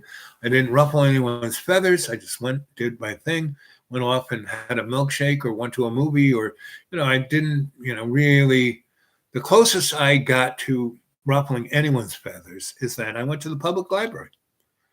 And in the public library, they had these drawers of all of the designs of every nuclear weapon they ever made in that place. And it was all right there. It was like, whoa. Anyway, so I would, I opened it up and I started flipping through the stuff and I said, oh, and there's like a Xerox machine right over there. Anyway, so to get those things out of those, because you could open up these little drawers and flip through them, but you couldn't get them out of there. Anyway, so I went over to the library and I said, so can I get those things out of things? She goes, if you have the reason to, yeah. But if you don't have a reason, no. And I said, well, was it appropriate for me to flip through those things? She goes, well, we know that you don't have a camera on you or that you don't have a photographic memory. And this ain't your discipline. So sure, if you're interested, not a problem. Anyway, so she told me everything about the security of this place and how it worked. And, that if I was stupid enough to try and do anything stupid, that I would, they know whenever to find me. And she was like the nasty, she was like that character in Dr. No, number 2, that the schmushy, Russian spy, but really worked for Schmush. And she had the poison, knife on her shoe. I mean, that's what she was probably head of security, lady in charge of the library. And when she told me great stories, like she had been I said, so how long you been at Los Angeles? She goes, I was here when this was a boys' school. So you've been there a long time. And she didn't look that, she didn't look like 90 years old. Anyway, she was something more than, so she would tell me almost anything if I knew what to ask and how to ask it. And if I, had a need to know, or there was no reason to not have me know it. Those were the 2 categories in Los Alamos. But anyway, I went to see my supervisor one time and I said, so Bob, I got a question for you. And he goes, oh, what's the question? I said, so what's up with all these people with the crash helmets walking all over town? I mean, they don't even have a motorcycle. He goes, oh, well, they're the really smart ones. I said, what do you mean? He says, well, the government has insured their brains with Lloyd's of London. And Lloyd said, okay, we'll do that, but they have to wear a crash helmet all the time. It's like, and that's when I said, these people are motherfucking nuts. Boo, boo, boo.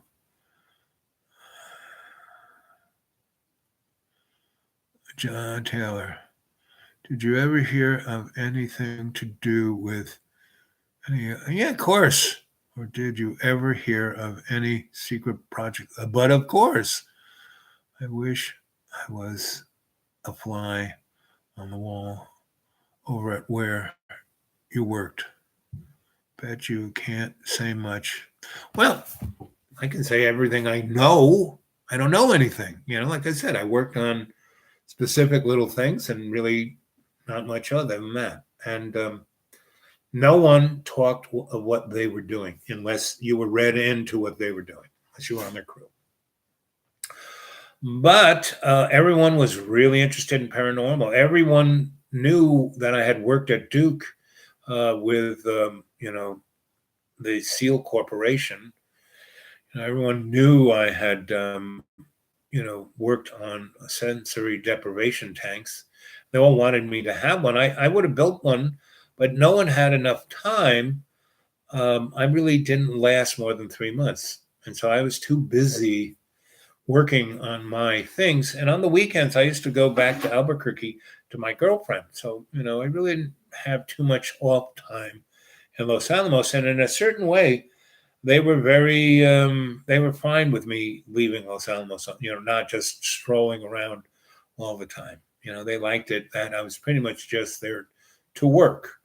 And whatever strolling around time, it was like after work. I'd go have a cheeseburger someplace or go have a milkshake someplace or, go to the movies or go to the mall and do some shopping. But that was about it. And usually I was pooped by the time I was, because I would start working, sun up to sundown. I'd have a good 9-10 hour days, and like I said, my boss paid me really well.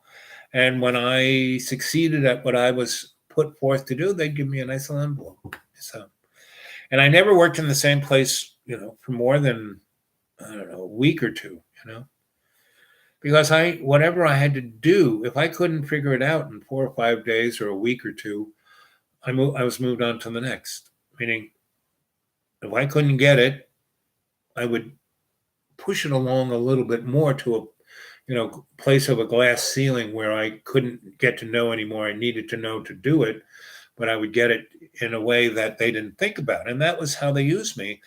I would think about, current, that was my whole thing. Transformation of current, frequency, polarity, continuity, and the different forms that it could, my little way of looking, I looked at things scalar, all things scalar, I did not look at things Hertzian, right? So everything about, I tuned things. That's what I would say. Well, I'm going to tune this transformer. I'm going to tune this rectifier, and my little gizmo that I would add to it would be a gizmo that would assist it to be tuned in a way that it couldn't be tuned without the gizmo. And that would push it on enough. I'd either have that breakthrough or I would get it a little further outside the box from where they were looking at it and think, oh, we should have been looking at it that way. Okay, thanks, Al. And they would take it and go do God knows what with. Anyway, so one of these projects I was working on, and I worked on it, the little thing that I worked on, I didn't get read in, but I worked on that little gizmo until I had the breakthrough and went off, and I was ready. Then went off to Albuquerque, came back from my girlfriend, went to Bob, and I said, "So Bob, what's the next project?" And he goes, "Well, you know what? We're going to put you out in the field." I was not a field guy. I was a bench guy. I said, "Really?" Oh yeah. He goes, "Because what we need you to do is something you've already done. Ergo, perfect for you." I go, "Okay." And I go, "So what do I do?" And he goes, "Well, you're going to go to Kirkland and you're going to work some there on something else, but it's going to have to do with the gizmo that you made. And then we're going to put you out in the field for a test." And I said, "Okay, sounds good." So he like claps me on the back and says, "Okay, give me your cardboard thing." And I hand it up and I kind of go. And he goes, "You're going to get paid for this week. And here's that little bonus for that gizmo you made. And you can do whatever you want. You got a whole week. You're going to get paid. Show up, at your boss's on Saturday. And he's going to take you to Kirkland. And he's going to introduce you to the people you're going to work with. And that Monday, you'll know where to go and what to do and da-da-da." It's fine. So I did all that, took the rest of the week, and went back to Albuquerque, kind of got comfy in my little house that I had and hung out with my girlfriend. And then Saturday, I went to my boss, and we went to Kirkland, and I met, and it was a military guy, not some guy in a suit or sports jacket or Hawaiian shirt, it's like definitely, bird colonel too. So, okay. So, he's calling me Al, and he said, and he's definitely an engineer. He's definitely a scientist. He definitely knows what he's talking about. And he's like one of the guys at Los Alamos, but he's at Kirkland. So he goes, "Okay, now this little gizmo you made, that was really great. It did this, this, and this. Now we're going to integrate it into this. And we want you to do that integration. And then once you get that done, and you're going to work with these two guys, and once you do that, we're going to send you in the field with this field team, and you're going to assemble the device and run the test." I said, "Really? I'm just a bench guy."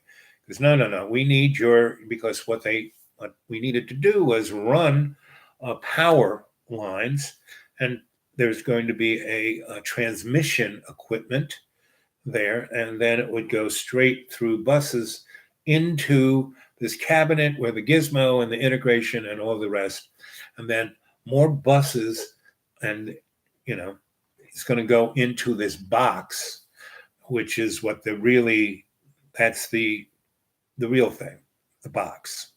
I have no idea what the box is. I will not get to know what the box is. I am just doing the gizmo, the integration, buses into the box. Okay, not a problem. And he goes, "You're going to get a nice bonus for this one." Okay, not a problem. So I, go out there with these guys, and we run about 30 miles, and the poles are already there. We're just hanging cable on insulators. And normally when you pull wires through an insulator, they have these other two little wires that you tie the cable sturdy on to the insulator. And so it has, connection to those insulators, so it doesn't run around or fall off or whatever, right? So, but no, we don't do that. These insulators have no little wires. We just pull, and it's very simple. We just pull wire, right? Then when we run out of a spool, we put them where these, things that crimp them together, and so we pull the wire in a couple of days. We set it into a if you've ever driven down the highway and the big high tension lines, and they go into these fenced in areas that look like erector sets, and they have all these kind of interesting boxes and a couple of gigantic big boxes, and the big wires come off the things, goes into the big boxes, and then they have what are known as buses. Like they look like pipes or bars, and goes into these other things that either step the juice up or step the juice down or do something of that nature, which enables transmission. So anyway, we run the wire a couple of days. We put it into the transmission equipment. We do all the connections. Then we run buses into the gizmo and the device that we built to interface the gizmo and the box. Now the box is a tractor trailer, just right there. And it's totally surrounded by, barbed wire and concertina. You can't get at the box. Can't even touch the box. Anyway, so we take the buses into the gizmo, into the interface, and then there are buses that are coming out of the tractor trailer. We put them into the interface. And after we finish that, there is there's a small kind of what would you call it? A shipping container, right, with a lock, and we were given a key, and we also had like kind of a book with like instructions of how the protocol of how to connect these things. We weren't supposed to just, this is the way it should go. We had a certain protocol, right? More than a blueprint, a protocol. So we did all that. And in the back, there was this kind of zippery thing that you had to break a seal, open the zipper, and there's a key in there. Key went to that. So we opened that up, and in there were a number of tools and a big book and a Motorola wireless phone, right? It was about the size of a car battery. So, and the book, again, had a seal that you had to break, open up, and it said read 4 times, and inside there was a checklist. It said to read it twice, and then the 3rd time, do the checklist, and then the 4th time, you do the checklist again, right? When you've done all that, you pick up the phone and say the code that's on the, checklist, Tango, Sierra, whatever, and so we read that. And I'm not the guy to read. There's a guy kind of in charge, and I would say he was kind of a military guy. He wasn't wearing a uniform, but the way he looked, his haircut, the way he walked, the way he talked, he was a nice enough guy. He was definitely knew what was inside that tractor trailer, and he knew us all. And the other 6 guys or 10 guys, I don't know how many there were, but there was more than just a couple. None of us had worked with each other. None of us knew each other. We were all kind of, 3 of the 4 guys were more just linemen kind of guys. There was 3 other guys who were techie guys within the transformer. That's what I used to do, and they were very good at that. And then there was 2 guys who were obviously guys like me, bench electricians. And I think they were more like bench technicians, Anyway, so we got along. We camped out there for a couple of days doing this, and then once we got everything done, we were going to rest and have a nice meal. And the next day we were going to rest and just kind of get relaxed. And then the next day, depending on the weather, but the weather is supposed to be fine, we would, open up the cabinet and go through the protocol, which we did. And so we do all that thing that it says, we do all those things. And so we get to the point, he picks up the phone, and it has a little speaker box, meaning he's talking on a headset, but the conversation is on it, so we can all kind of hear it. Anyway, the guy explains, okay, this is what you're going to do, those things. And they had these kind of big wrenches that, were connected to mechanical things that went to the buses that were like dead man switches, knife switches within that bus, right? So there was a little knob, and you put this wrench on top of it, and you tighten it down, and you can open it and close it, right? And so things were 3-phase, so there were 3 of these, and then there was a couple other over there. Anyway, so you're supposed to go through this protocol and then hit the switch, and the thing goes on, right? So we're going through all these protocols, and we're down to the last thing to throw the switch, and we throw it, and these doors at the top of the tractor trailer pop open. I mean, they're like spring-loaded. They're bing, and they open up, and this little pencil-sized purple beam shoots out of the top of this tractor trailer. And it's a sunny day, meaning it's like 11 a.m. when we do this. And we're supposed to do it at 11, not 12, not 10, 11. We throw the switch, and this pencil beam comes out. And soon as it shoots up, it's like you can see it all the way going into outer space. I mean, it doesn't like get dim 10, 20 feet, half a mile. No, it is this. And it's more than a laser, more than a maser.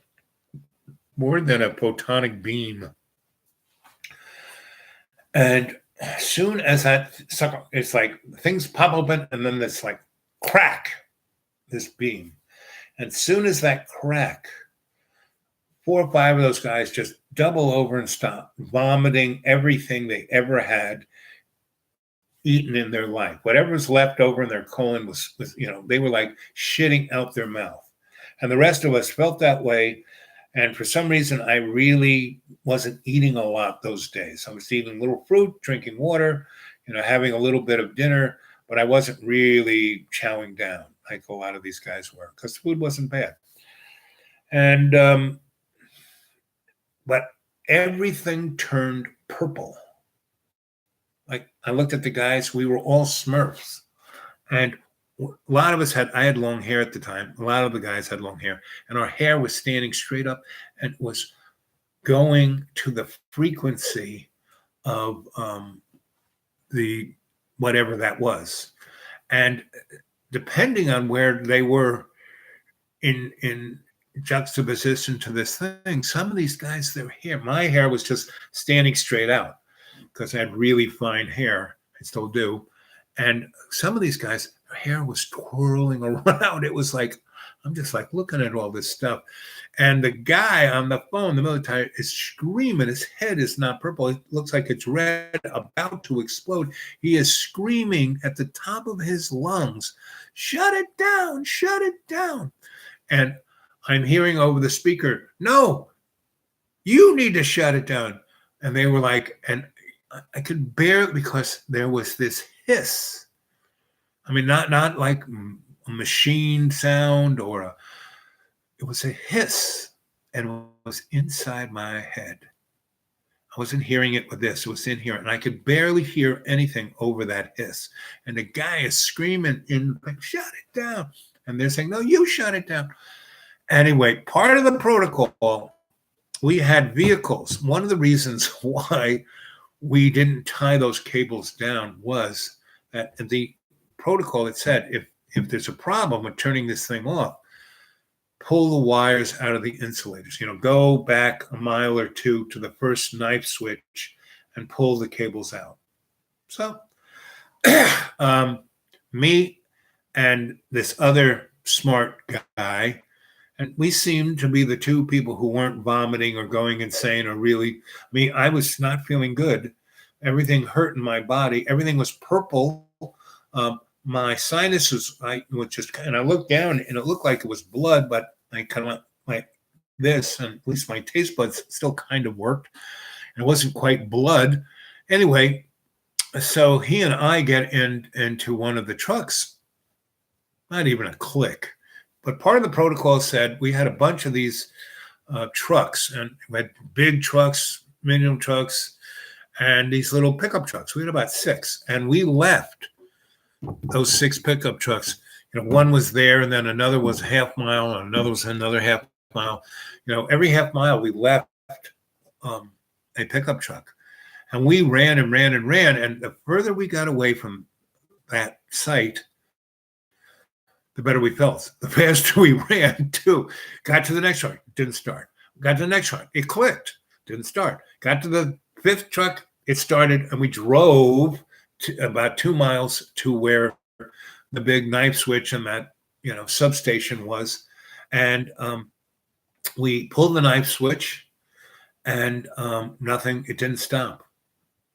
It's still pulling the juice. So the protocol said, drive. And we didn't turn that truck off. We kept it going, and we drove to the next knife switch, which is another 2 miles down, and we threw that. And there was a half-mile section of cable where we had crimped these 2 things together, and we had these fiberglass rods hanging off, and we could hook a rope onto it and put it on our truck and pull those wires out. So we pulled the knife switch at that point, and then drove another half mile and pulled that knife switch and hooked those things, and we had 3 ropes tied to our pickup truck, and we pulled a half a mile of that cable out of those insulators, and we were already a good 6 miles from where the site was.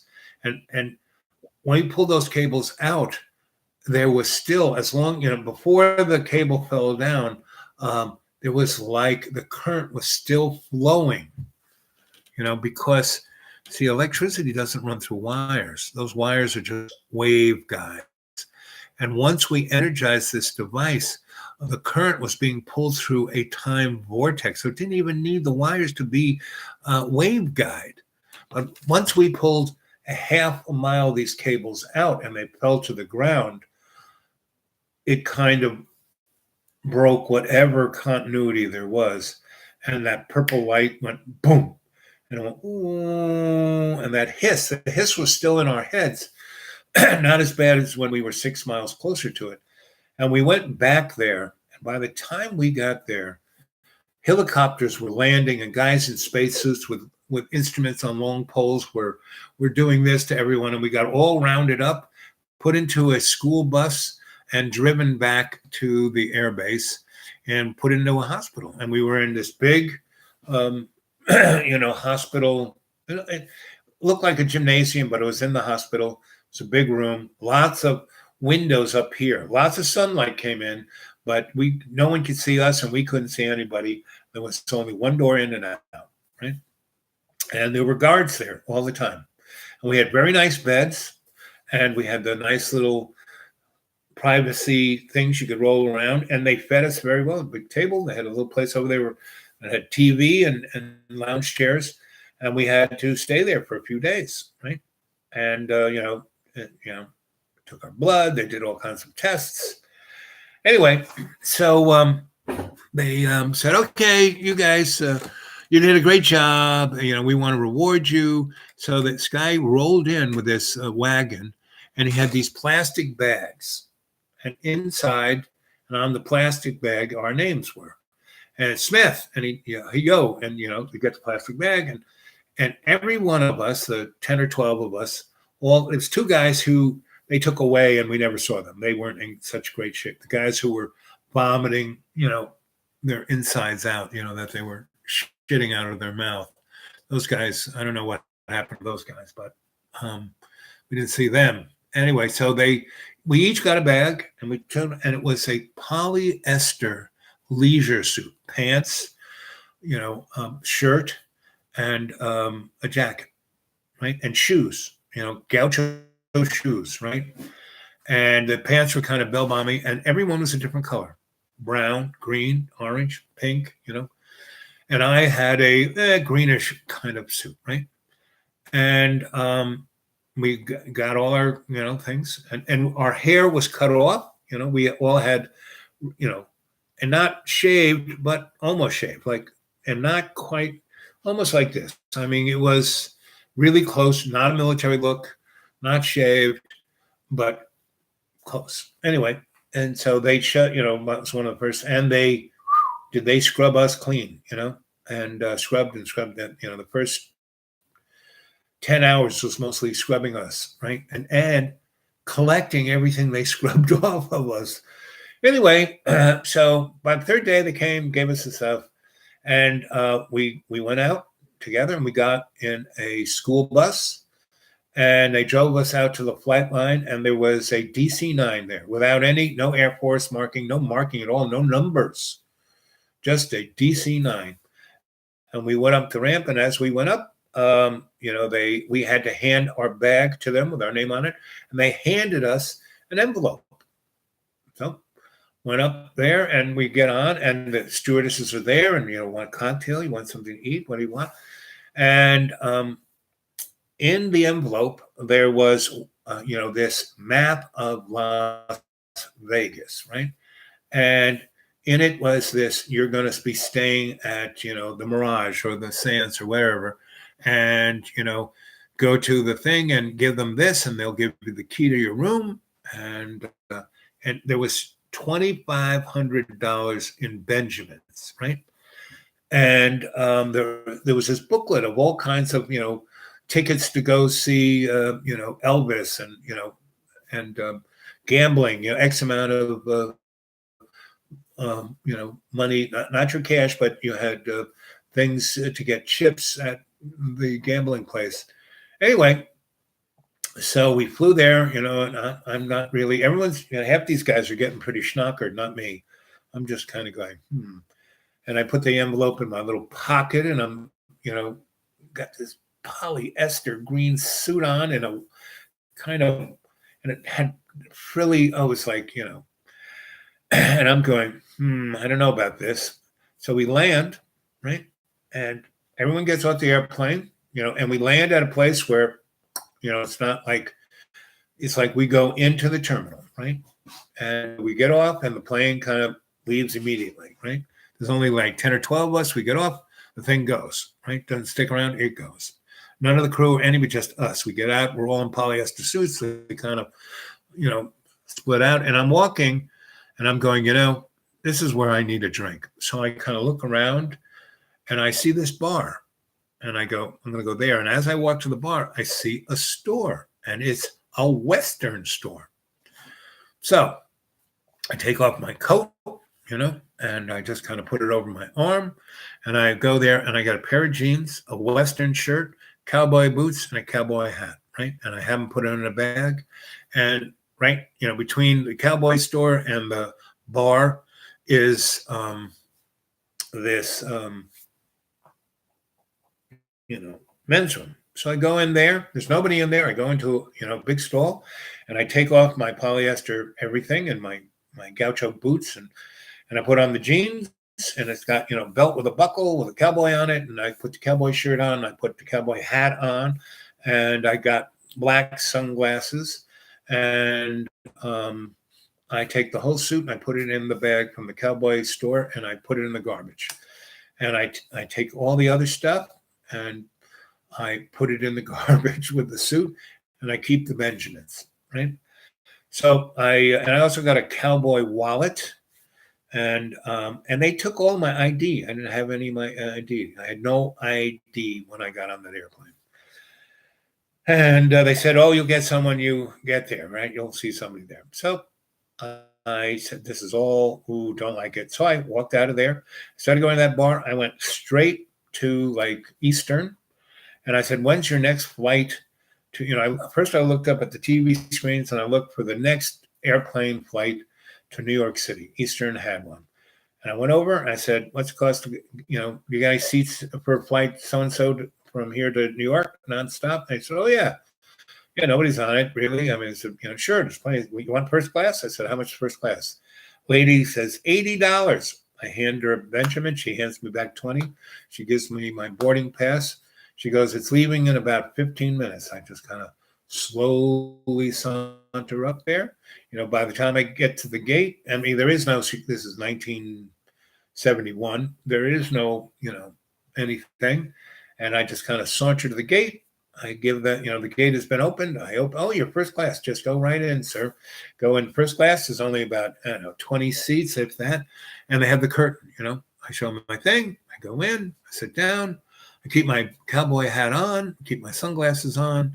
I have, you know, you got any, what do you got? Whiskey, you know, give me Glenfiddich, you know, ice and ginger ale. Off to New York City. Get off, you know, walk back to my old apartment where my roommate still is. You know, I haven't been around for 3 years, and I just, you know, put the key in the downstairs, so it still works. Put the key in the apartment, still works.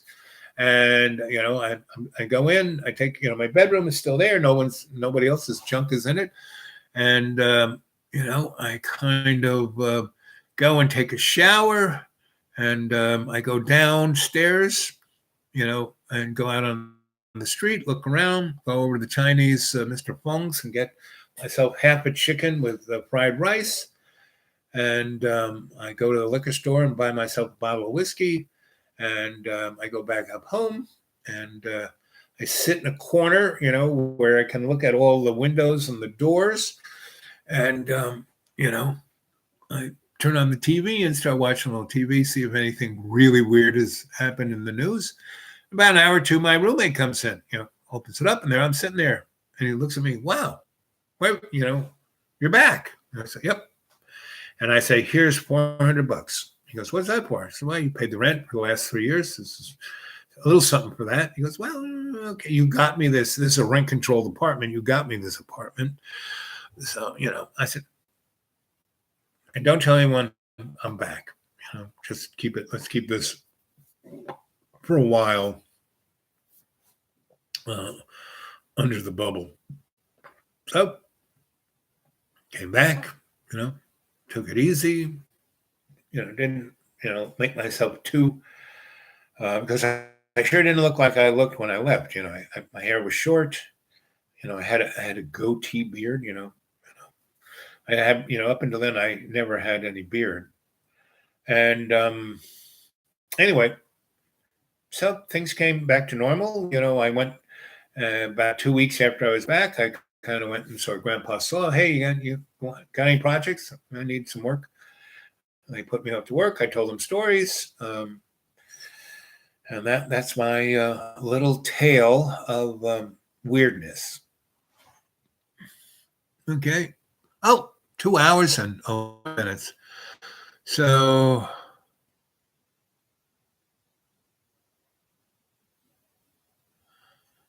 yep, of Alibaba. That's what my second wife used to call me, Alibaba. She used to call me Bubba, but Alibaba when I was being not mysterious, magical. When I would take her on a ride, that's when she called me Alibaba. Not past this chance, 80% off. Huh? What do you mean by that? You shall not pass this chance of 80% off.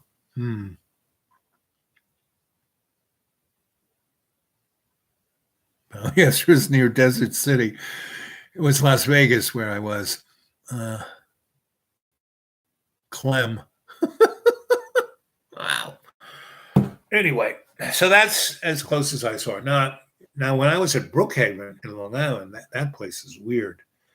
Because, yes, they got a cyclotron there, but they do time and space experiments there. That's what they do there. That's why they were building the show. They have their own dimensional power source there. And that's kind of why, I know there's this, what's the highway that goes north-south? It'll pop into my military highway, or it goes to the county seat out there. It goes to where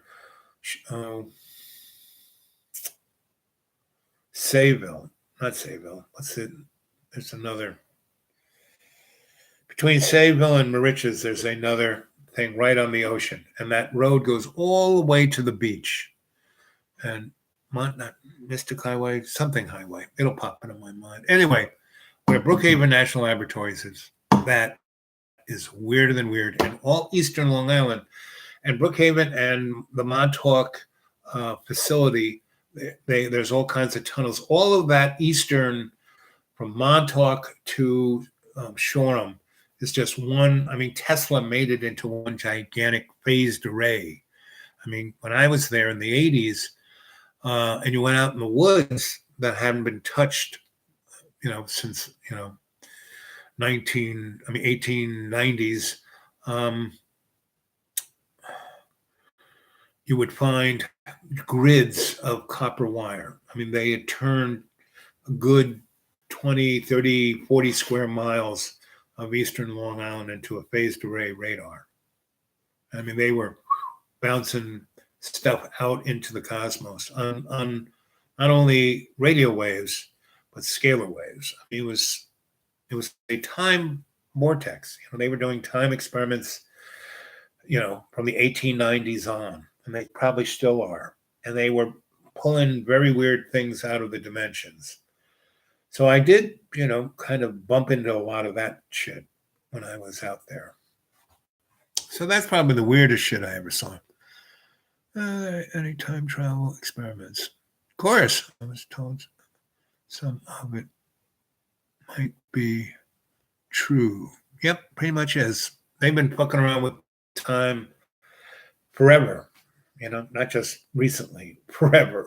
You know, the Anunnaki. I mean, all of these, you know, we are somebody's laboratory experiment.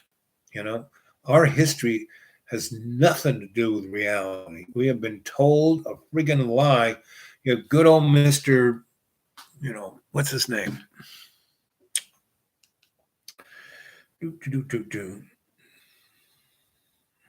to 30% here. Not that guy.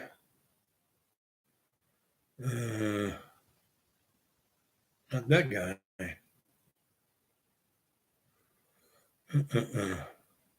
This guy.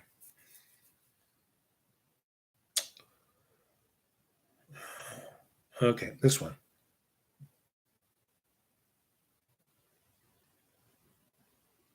Of everything, then you start to see the dangers of what's being rolled out.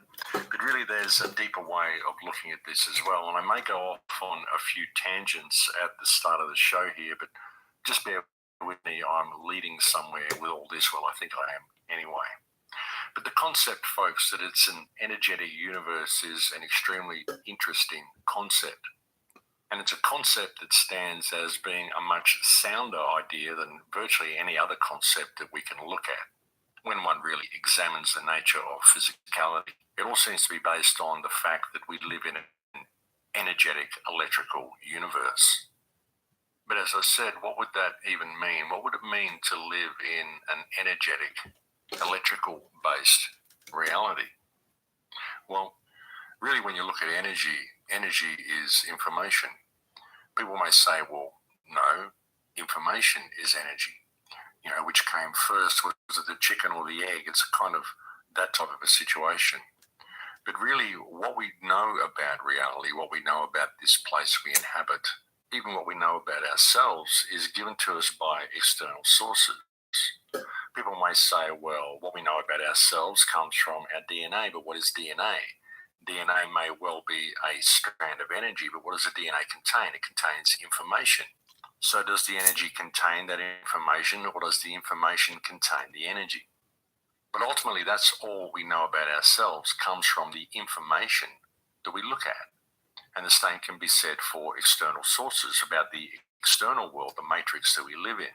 Everything we know is all based on the information that we get, the information that we have, the information that comes to us through our five senses, and the information that we are given by external sources. History, our teachers, our culture. Have you ever got the feeling that everything is fake, that it's just one big puppet show, one big theatre show? One lie. Everything we're being fed is a lie. And that might sound like a pretty big step to take and a pretty quantum leap to take from any sort of a standing point. But just having philosophical thoughts on the nature of time and the nature of what this experience really is, one must sometimes question, how much do we really know and how much do we really think we know about what we think we know? I mean, a wise man once said, true wisdom is knowing how much you don't know. Yeah, baby. And it's very much like that, folks. I mean, what is this reality? And what is this world that we live in? What is this system that controls us? I mean, let's face it, virtually everything we're told by this system is a lie. One just has to question how deep the lie goes and how deep the rabbit hole actually is. You know, virtually everything we're fed by this system is false information, ladies and gentlemen. It really is. Everything we're taught by our education system is wrong. Well, most of it anyway, except for the most basic things. Most of the news that we're given by the mainstream media is completely fake and contrived. Most of what we're told about the global situation is simply not the way things are at all. Not the way things are at all. Yep. So that's kind of what we're going to look at tomorrow when we do a guided meditation, right? I'm going to sit down and think about this, and I'll do a little morning thing, and I'll run by some things by you guys. I'll probably do it somewhere between 9 and 10, maybe 9:30, maybe 9. And then at 7:30 tomorrow evening, again, guided live chat is going to be here at Alibaba. So that's where it's going to run. So spread the word. Get, if you've been communicating to the rest of the cadre, tell them that, hey, we're still at Dreamy Dreamland with Sensei Al Bob. There's like 600 and something shows there. And again, I think it would be really fun if you guys, put it on hard drives, put it on thumb drives, put it on CD-ROMs, hold on to it, because God knows who could take that shit somewhere. Be really good Dragon sent me some thumb drives for that, and I don't know where they are. It's like I put them in a safe place and they're not there. I don't think anybody took them, but I'm not swearing off, temporal. And if that's the case, you guys better start putting them in your own pockets. So the more people that could have those shows, the better, right? And I would love it if you guys started up other YouTubes, Dreamy Dreamland, Dreamish, Dreaming, Dreamtime, any play on those words. And I would love it if you took those shows, put it on a screen, and you stood in front of it and did sock puppets or any kind of creative, anything you wanted to do, however you wanted to do it. The more we can just throw this out there on the World Wide Web, the better, right? And our brothers and sisters are doing a great job. Mr. Crow, Miss Grace, there are hundreds.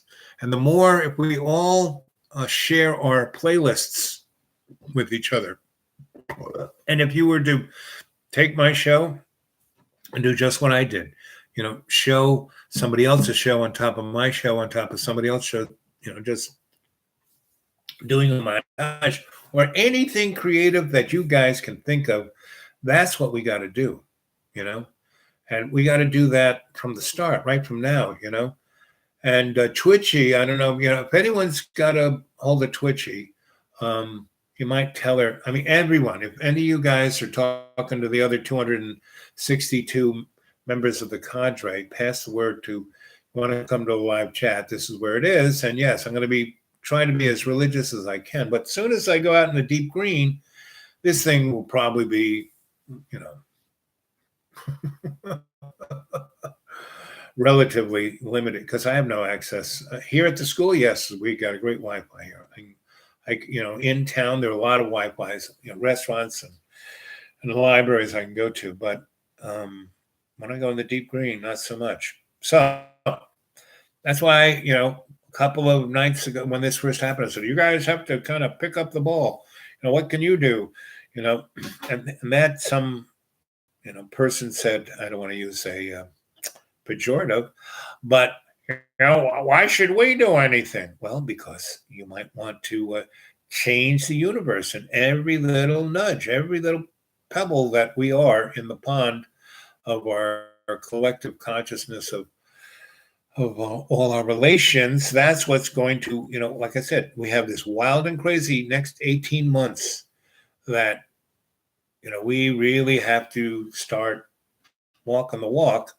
And then after that, meaning we're in this transition, 2012, that was the kind of benchmark at the end of the Piscean Age and the beginning of the Aquarian Age. Now, the Aquarian Age had kind of started back in 1965, but there's this crossover, right? And right here was 2012. And now between 2012 and 2075, that's this transitional period. Now, the most crazy, wild, badass shit period of that transition is the next 18 months. Now, part of that is a good thing because it's got amazing potential for, amazing things to go down. Positive, right?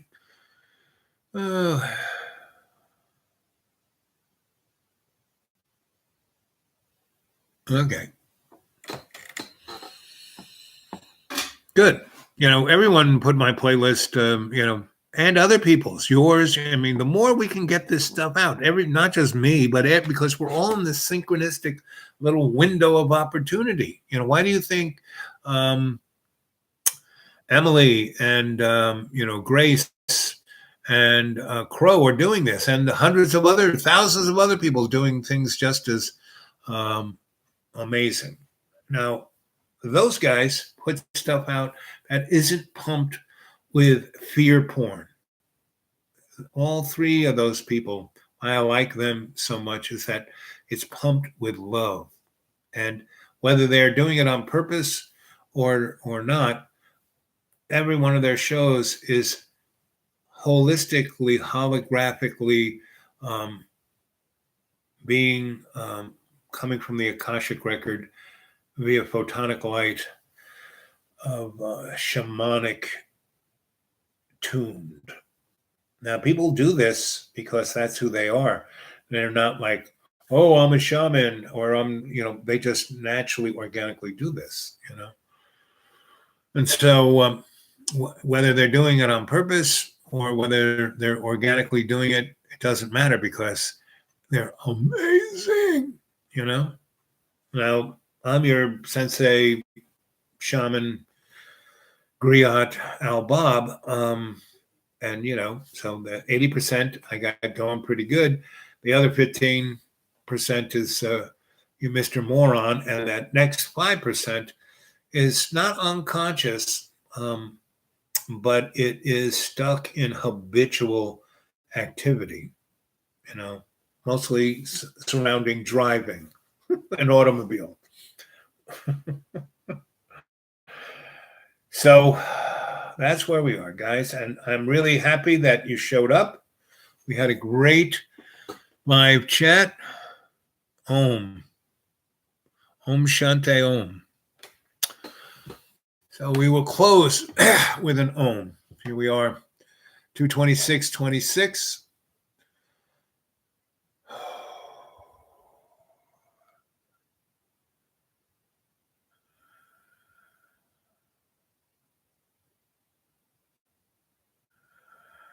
Not so much darker.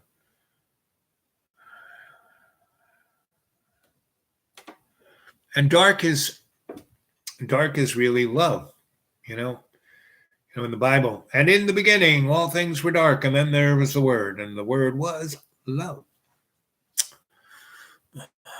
Good night, gang. I love you all. Now, see you tomorrow. Stay in touch. Pass the word. I'm glad everyone got the word and showed up. Okay. I'll see you later. Breathe deep in that 20% and out that 30%. Take that breath in, and in every day and every way, take the peace of the earth and make it stronger with love's co-creation. Taking the prana from Father Sky, our Father who art in heaven, hallowed be thy name. Thy kingdom come, thy will be done on earth as in heaven. Give us this day our daily bread, and forgive us our trespasses as we forgive those who trespass against us. And lead us not into temptation, but deliver us from evil. As it was in the beginning, is now, ever shall be, world without amen, because we do not live in linear time.